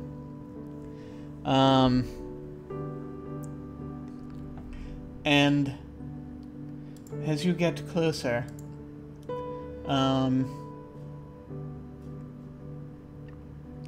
you see this this area where there's this pool, this icy pool, and a cave carved into the ice just beyond it. And drifting very nearby, you see this. You see, chatting with a couple of other spirits, you see this spirit of this big white bear clad in armor.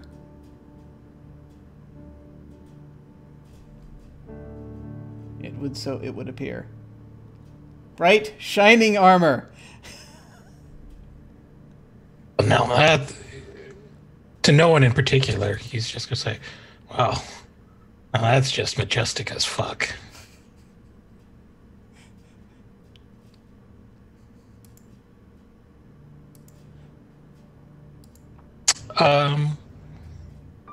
So is this area like fenced off in some manner? Is it some sort of exhibit, like a zoo exhibit, or is it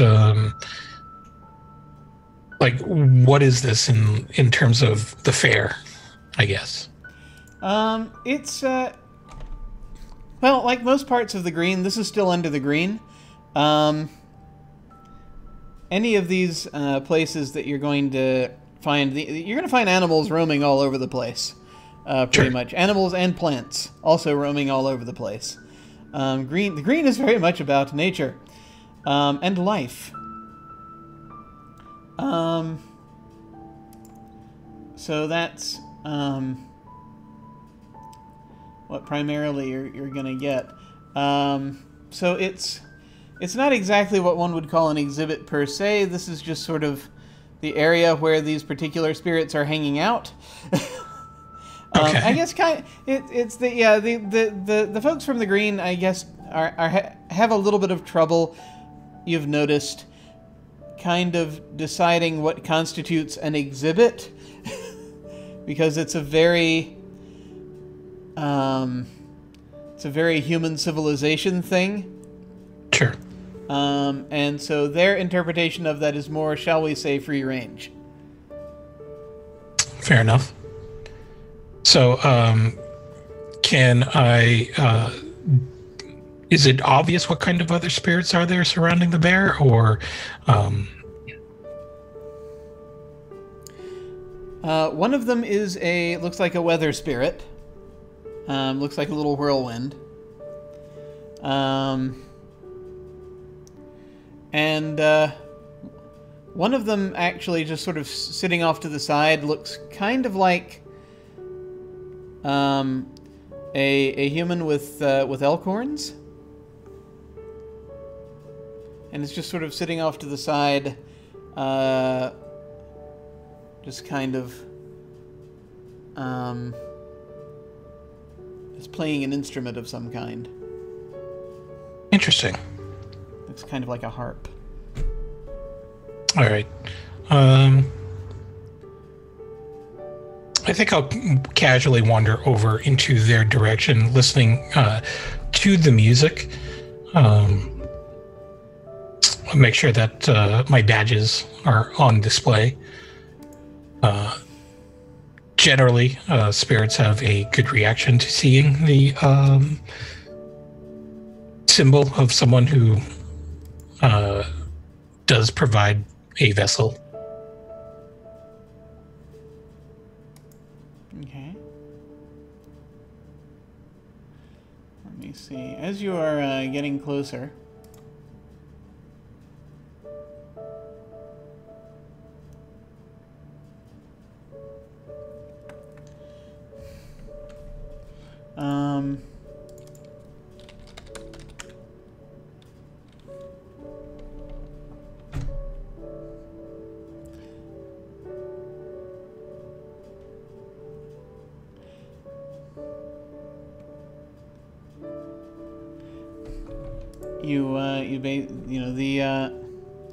the whirlwind will kind of like pull back for a moment and then pull closer, and the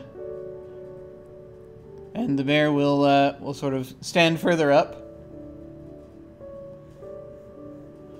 We'll get up on its hind legs,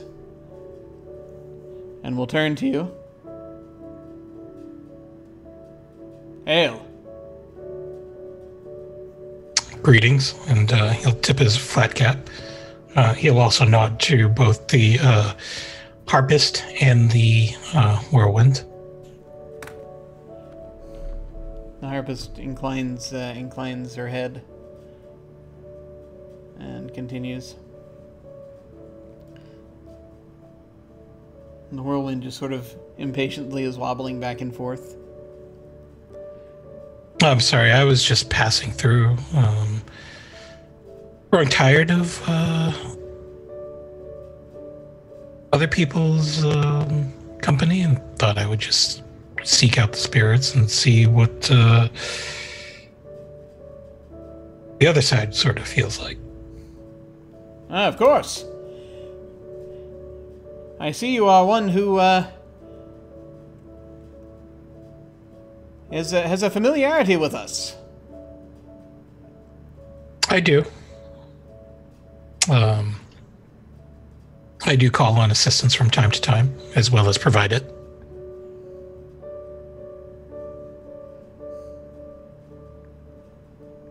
Very good. What do you seek this day?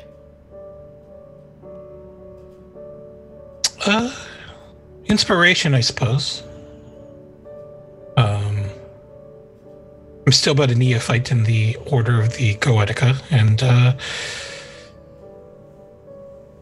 find myself not really willing to call on just any spirit, I suppose, when it comes time to do a summoning, and I thought it would be in my best interest to start forming relationships. Ah. We were speaking of adventures we have had in the lands of the green. As we have seen to, and this for us is something of, I think you would call it a vacation. Yes, I suppose it would be. It is strange here. You're from this land? I am, actually. Ah, very good. It's been strange to me as well, though. I've only come back recently. Certainly wasn't like this when I left, but I don't remember much of my past life. There is rarely a journey that does not change us. That's true. Do you have a name? I have. He bows his head. I'm Sir Godfrey, at your service. Well, Sir Godfrey, it's an honor to meet you. My name is Mac. Ah. Mac! He extends a, it's kind of a paw. Well, it's a paw. Basically, he extends a paw. Who am I kidding? It's a paw. Okay. And Mac will graciously accept his paw shake.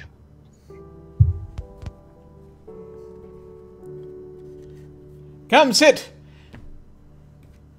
Come share stories of conquest. I'm not sure you could call me much of a conqueror, but I shall join you, and he'll sit down cross-legged.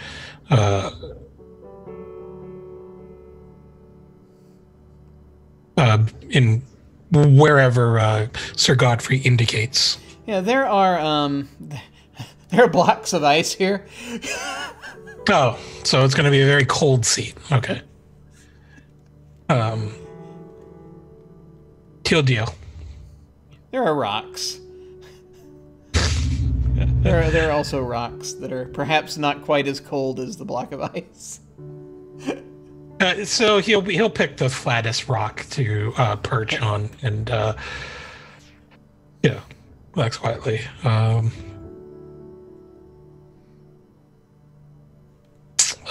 So I had lunch around here earlier. It was quite the experience.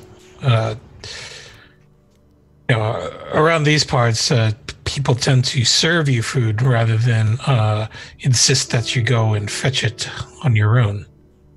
Ah, yes. That is a curious thing, but I have been to foreign lands before. I have seen such a thing. I know friend Wolf is trying to put forth a good image for those of you who are from this land to craft an experience that he thought you perhaps might be familiar with. I can't say I've eaten Agony Eagle before today, but yes, it was quite the exhilarating thrill to challenge such a foe. Ah, yes. I have not pursued one of those for food before, but my understanding is that they are rather cunning and can be most difficult to get the better of. Well done! Well, thank you.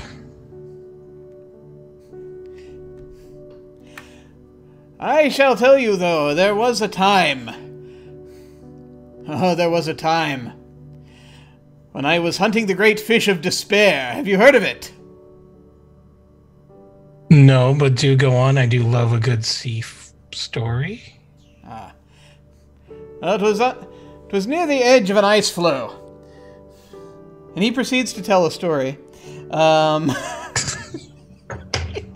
Oh, you didn't want to tell? You didn't want to improv the story of hunting fish as a polar bear? I can give it a try, but I'm gonna need more alcohol than I currently am allowed to drink. But quite possibly. The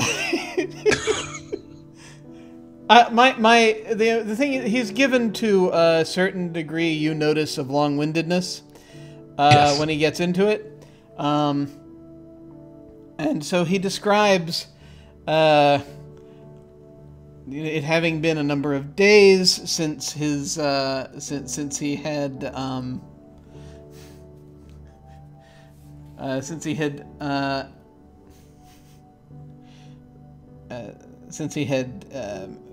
seen anyone or managed to get any sustenance,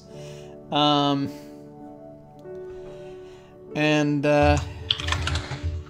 that he'd been tracking it for quite a long time until finally it basically leapt up and challenged him to a duel, which went back and forth over the ice floe, hopping from piece of ice to piece of ice, until finally it dived at him and brought him down under the water, where where they spun round and round each other until finally he managed to get its weapon out of its fin, and because it was coming at him with a sort of an ice pick, and he'd managed to defeat it soundly, just in time for a school of mermaids to be of ice mermaids to be swimming by. And so he managed to throw it down and impress them so much that they took him in and allowed him time and respite to heal after defeating the this great fish of despair, which they then had as kind of a sort of a sushi type dish later. So, despair sushi. It's only good for you when you need to come down.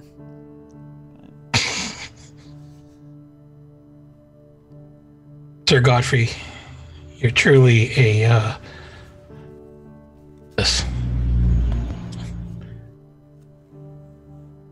truly a legendary figure. Ah, I merely do my part. As a crusader of life, nature, consider yourself a crusader? Ah, one could say so, indeed. Whenever there is a right to wrong. I see. Reverse that. Whenever there is a wrong to right. I should not drink this early in the day. Drink? He's gonna look around and see what exactly are these spirits drinking? So, they actually have, there is this flagon they've been passing around. That seems to be, it's made out of wood. And they've just sort of been taking sips from it.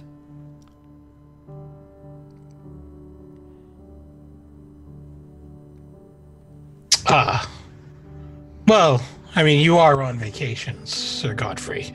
That was rather the idea. I still maintain that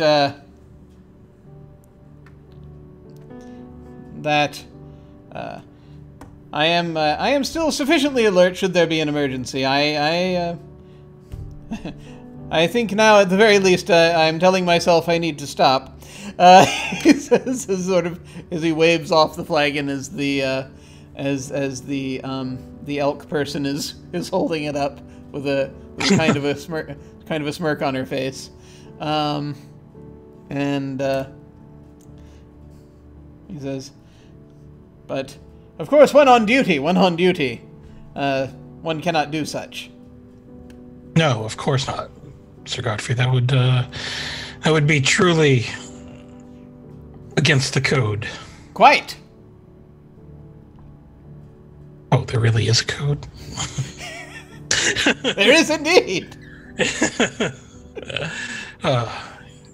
You're good company, Sir Godfrey. You too, young Mac. And he slaps you on the back, nearly knocking you off the boulder. He'll take the fall. He'll fall face first onto the ground. Like, ah. And but he'll stand right back up. He will offer to help you up if you so desire. Well, thank you. So,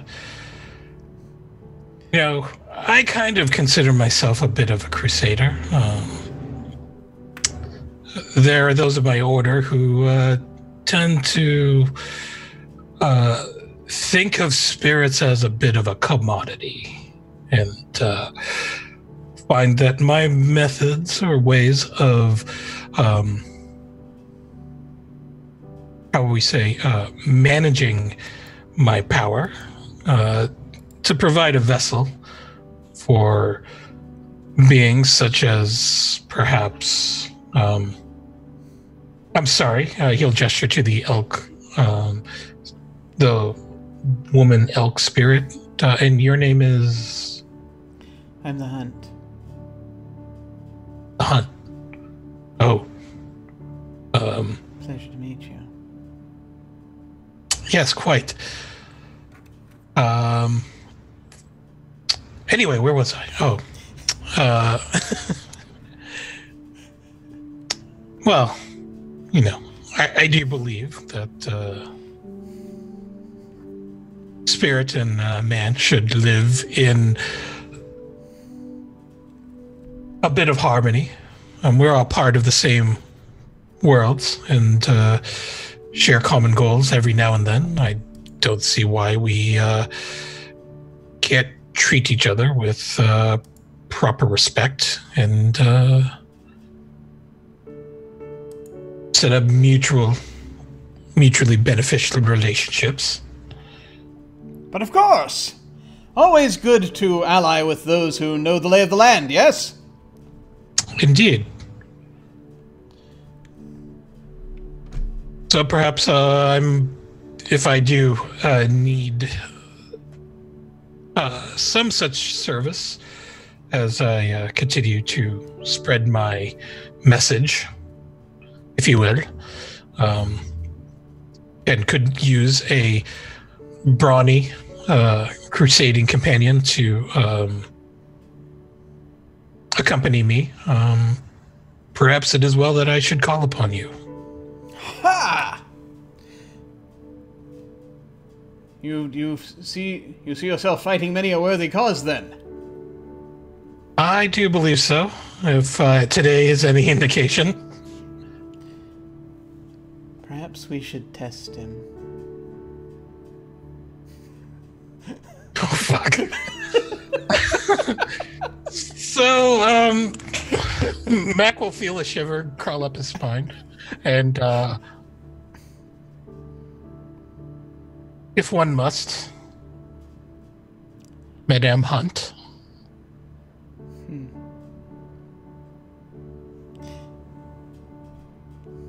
And she just sort of looks at you. There's a moment of silence, and she just sort of looks across at you and says,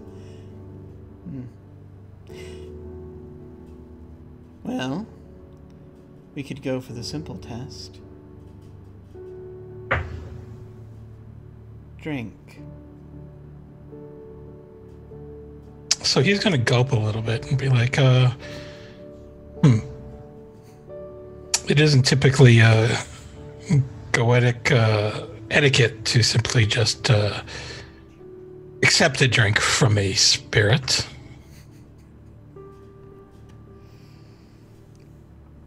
Oh. I suppose... Well, I mean...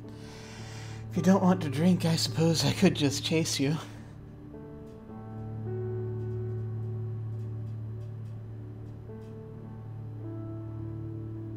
Huh. So Mac is going to stand up and straighten out his jacket and adjust his hidden sheaths, I guess. Well, you are on vacation. Perhaps chasing isn't such a great idea.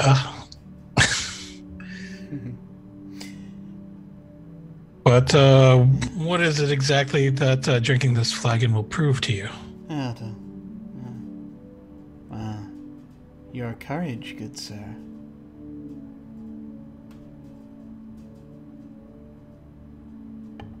All right.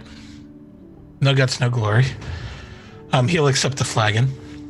Okay. And he will crack his neck a little bit. So I think the only thing that really applies here is surviving. So, or resist, one of the two.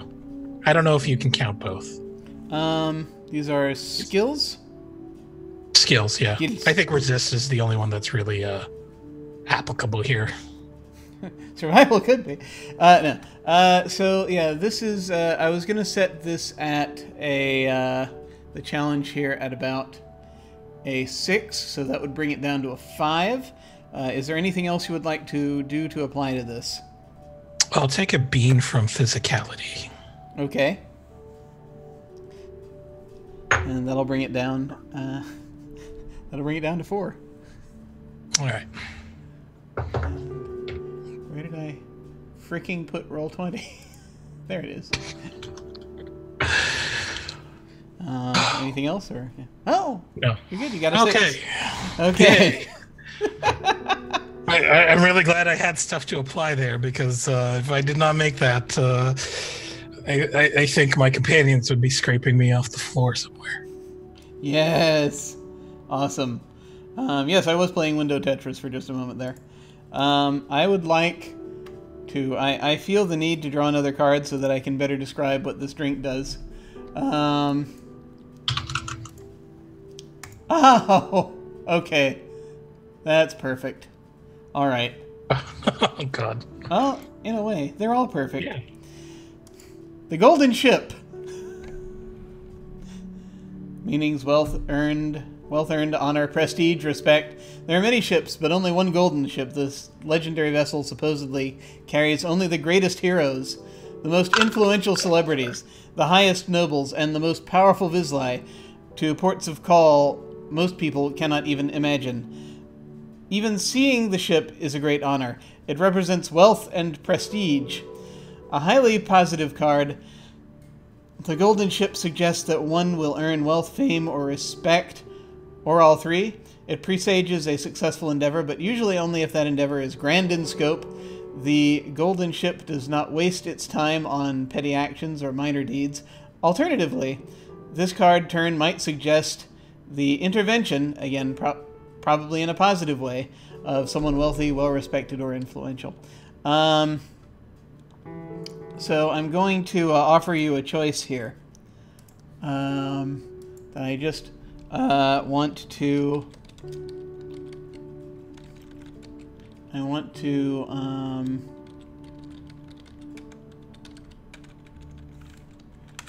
just figure out... Yes, here we go. I have...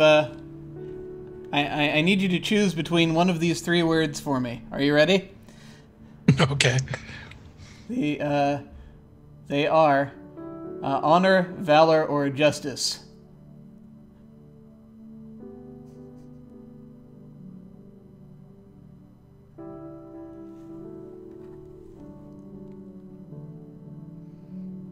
Justice. Okay. You feel the pure essence of justice surge through your body as you drink this drink. It's one of those things where have you ever chugged like an entire 5-hour energy at once? God, no. Oh. Let me tell you what it's like.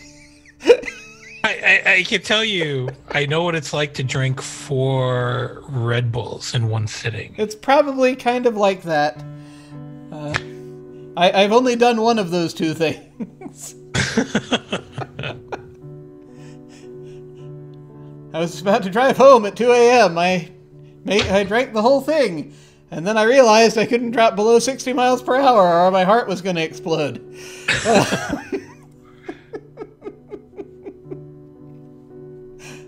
So, this is kind of like that. As you feel this wave of pure justice pass through you.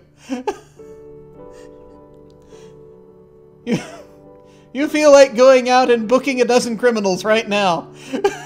Almost. For just a moment. For but a moment. And in turn, this drink looks into your soul, as much drinking does. As many alcoholic beverages do. And it wants to know It wants to know what is in your heart. Can you remind me what your character's heart is? It is ardent. Okay.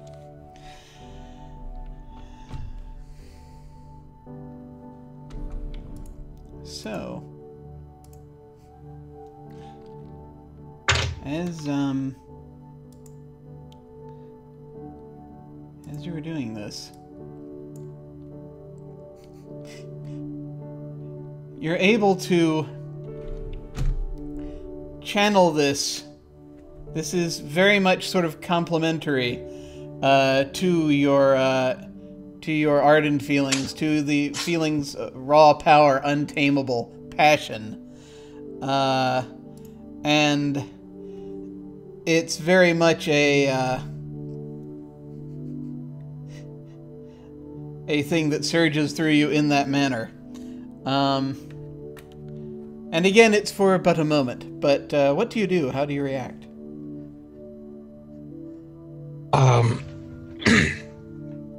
So the way that Mac is going to react is that his eyes are just going to widen. I'm sure that his pupils are just going to dilate.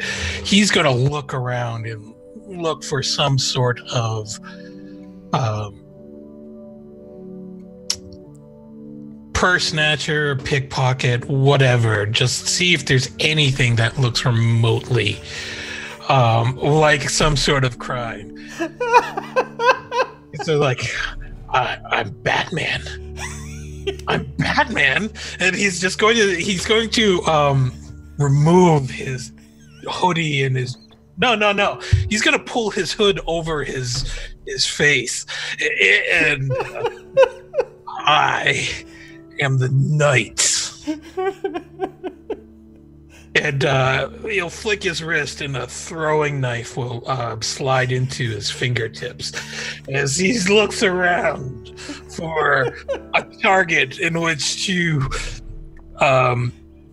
deliver swift, pointy justice.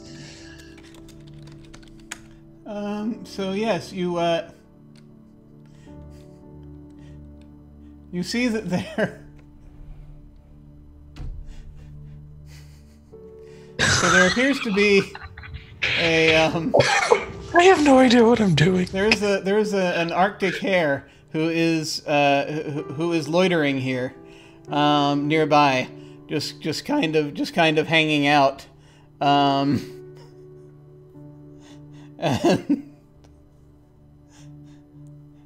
appears to be trying to get at the. Getting this keg that they had nearby of this stuff. Trying to get at the keg of justice. You, young rabbit, are you of age to partake in this drink? Sort of slowly backs away. I was just looking at it. I'm oh my goodness, I didn't realize I'd wandered into this part of the. I should be going now. I should be getting home. It's curfew soon. I need to go.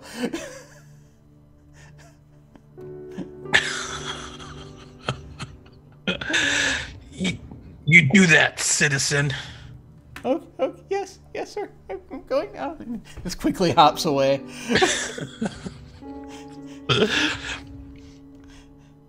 And at this point, Godfrey is like, Excellent! Excellent! I knew I could take it. And the wind spirit is very sort of going around in circles now amusedly, and the hunt nods. Ah, very good. Very good, Sir Mac. Sir Mac? I just earned a title.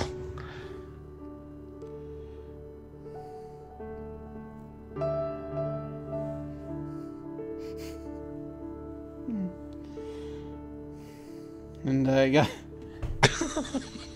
Godfrey just sort of looks at her and just sort of leans over to you and says, "Sometimes I can't tell when she's joking." Huh. This could be one of those times, but also she might be serious. It's hard to say. She has conferred titles upon people in the past.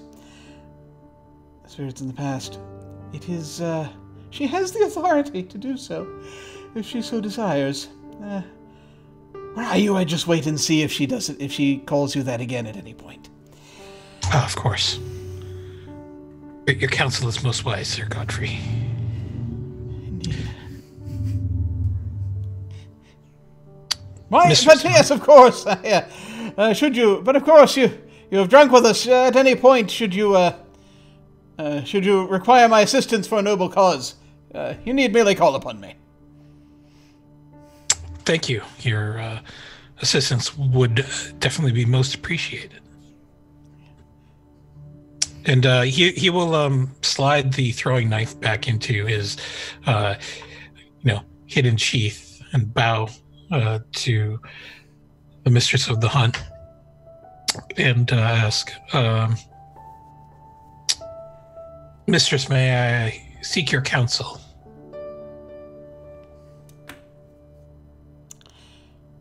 You may, so long as you are prepared to hear it.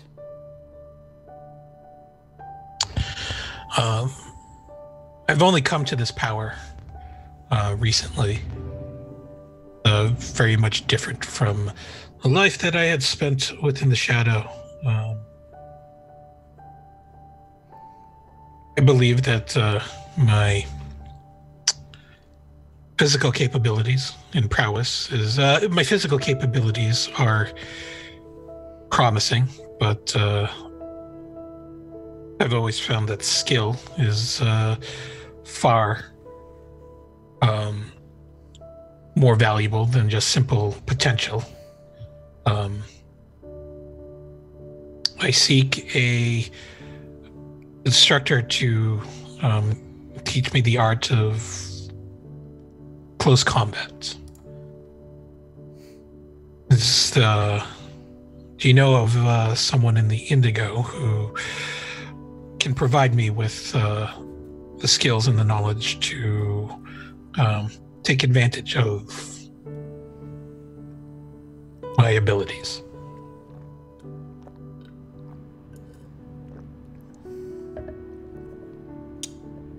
Yes.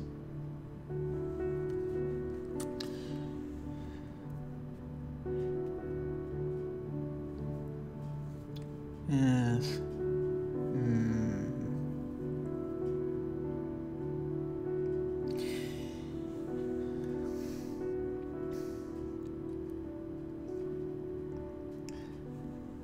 There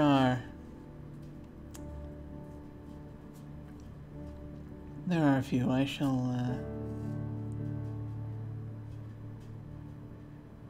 shall consider my recommendation and present it to you before the day is out.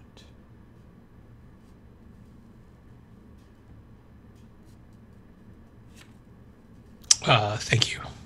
To teach is an important thing, something to be considered.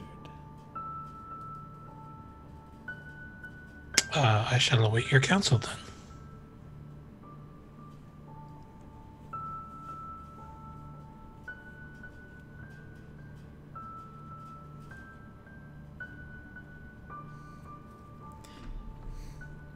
And before the day is out, she will deliver a name to you, once I have done some research. Fair enough. Just in case there's someone there's someone I can slot in, and if not, I will just make something up. But we'll see. Sure. Oh, what's next for all of you after this fair?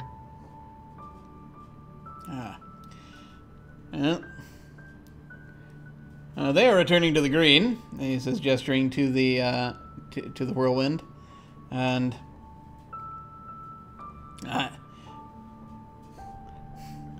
Madam Hunt, Madam of the Hunt, the Lady of the Hunt shall be well, beginning the next hunt. I should imagine.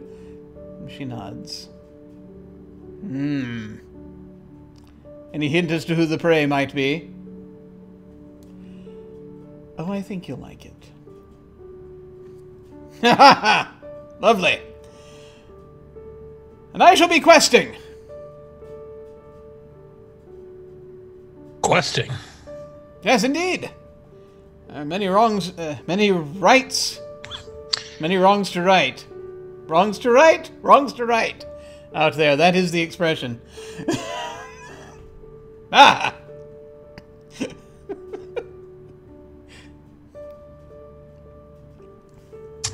Well.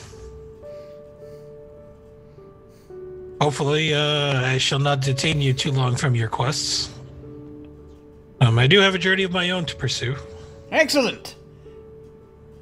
Perhaps we shall meet again soon. Quite.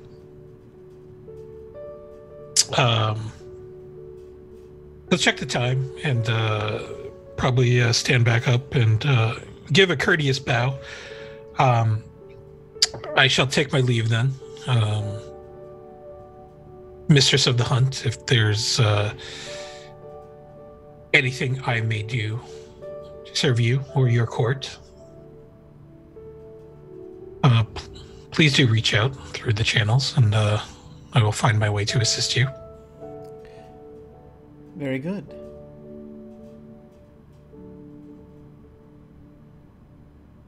And at that, he will walk away or make his way back to the entrance. But careful not to turn his back completely, because he doesn't he doesn't want to be stalked. Yeah. There he or goes. hunted on his way out.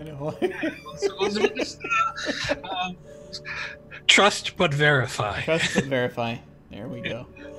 Excellent.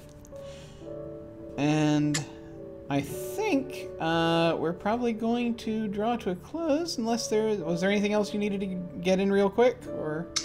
No, I think that's it. Very cool. We didn't talk about this on our last session, but acumen or joy, is that applicable here for side session? Yeah, I mean, it's I don't believe that there are any restrictions on that.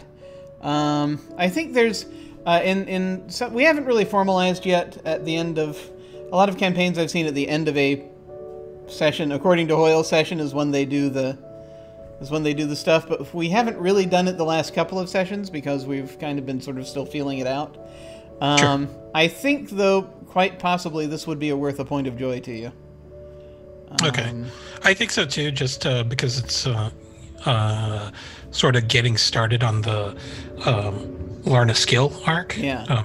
Finding where to go to get the instructions. Yeah. So yeah, I totally see that. Okay, that's fair. That means I have one crux. Yay! Excellent. All right. That's cool. That was very successful. I didn't really expect to get 3 spirits that I could possibly call on.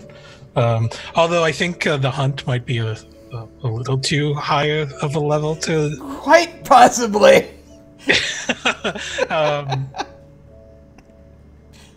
Yeah. So I can only call up to level 3. I'm not sure if...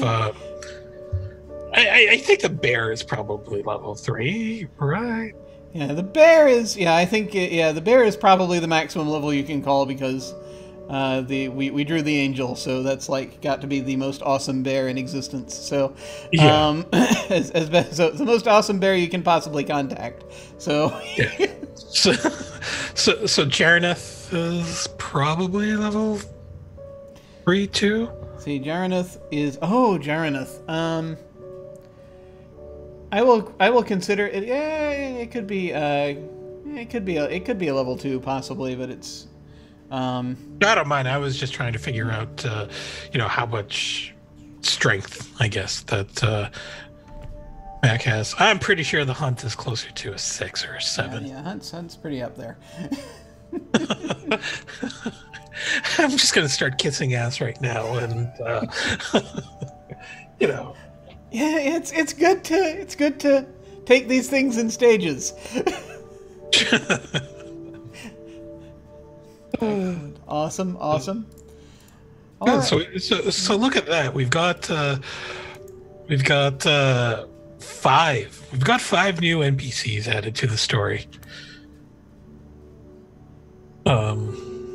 There's Dick Cravat, and there's Munderik the cat. I don't know where all that came from, but I'm okay with that. Yeah, these things happen. Excellent. So, did you have any final thoughts you wanted to say, about the session, or shall we just do outros? No, like I literally have been going into all of these not having any idea of what to expect. And I was just told that this is all about the surreal, and I gotta say that every session so far has been pretty freaking surreal. So, excellent success. I feel like I feel like that first time that I saw that episode of Tiny Toons where they went into Wacky Land with Go-Go Dodo. Oh yeah. Yeah, that's what I'm feeling like right now. It's yes, it's not a it's not an inaccurate comparison, I would say. Yeah. So yeah, no, it's great. But I'm glad that we can flesh out the world a little bit more, and continually find new things to play with. Yeah, definitely. Very cool. So let me see. What am I doing? Let's go ahead and do our outros then. So yeah, just once again, where can folks find you?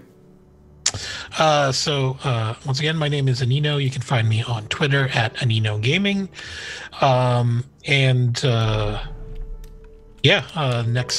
This Thursday, we'll be doing Bad Streets on this same channel.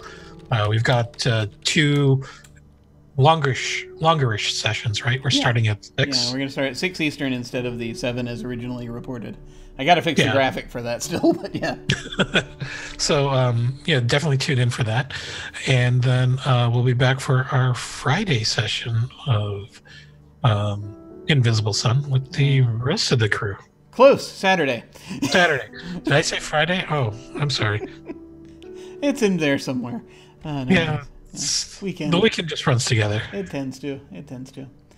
All right. Well, as for me, I'm Jim Ryan. I really enjoyed putting these things together. I really like using the Sooth deck and just coming up with crap.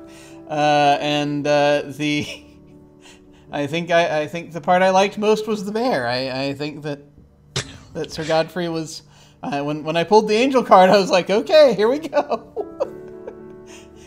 I almost Brian Blesseded it, but I didn't quite go that far. Hopefully, these things will happen. The temptation is oft there. But you can find me at OtherDoc on both Twitch and Twitter. My website is JimYesThatJim.com, where you can find my Geek Observation podcast and links to my various other podcasts, audio dramas, writings, and such. I've got links down below to my website, Twitter, and YouTube channel. As previously mentioned, this Thursday, we've got Bad Streets happening. That's a 1970s cop show powered by the apocalypse.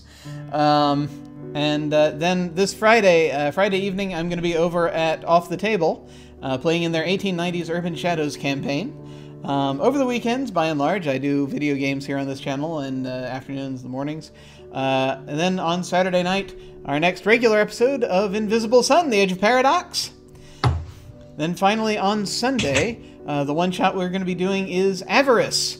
And the way I've been describing it is basically you take Dwarf Fortress and The Quiet Year and Dread, and you Cuisinart them all together, and you get this hilarious subterranean disaster. I am very much looking forward to it. Playing a dwarf who delved too deeply, or an entire group of dwarves apparently that we're controlling in this whole thing. I still need to reread the freaking rules so I can get this in my head and make the overlay and all that. But I'm very much looking forward to it. Sign-ups are still open. We can cram one or two more people into Avarice if you would like to play, but I'm starting up the pre-setup for it real soon, so it's probably only going to be another like today or tomorrow before that's going to be closed up. But sign-ups are still technically open for that. They're also open for Posthuman Pathways. still, which is coming at the end of the month. That is a one-shot we're going to do about transhumanism and the future of our species. GM-less story game. It looks like it's going to be a lot of fun. And sign-ups have just been opened for next month's short campaign, next month's mini-campaign, midweek mini-campaign, which is going to be a game very near and dear to my heart, Amber Diceless. This is a game, technically it's based on the Chronicles of Amber by Roger Zelazny, but we're going to be building a bunch of our own stuff at the start of it to kind of create our own version of Amber. It is basically the most powerful people in the universe, and court intrigue, people who can go to any reality they choose to by simply walking there, and all sort of looking to control that which is real. It is a trip. So sign-ups are open for that as well if anyone wants to try to jump into that. As always, beginners are welcome. So when we hit the end card, I'm going to send a raid to... Who shall I send a raid to? Let me see who's still doing stuff at this point, as we've gone back past the 10 o'clock. I think we're... Yes, we're gonna... I'm gonna raid Lindy. I'm gonna raid Laugh Love Lindy. She's doing her Mists of Ravenloft campaign that's been going on for quite a while now. And I don't think I've actually raided her before, so let's do that. So feel free to hang around and say hello to her if you so desire when we do that. But in the meantime, folks, thank you so much for watching. Take care, and I will see you all of a sudden. Farewell. Farewell!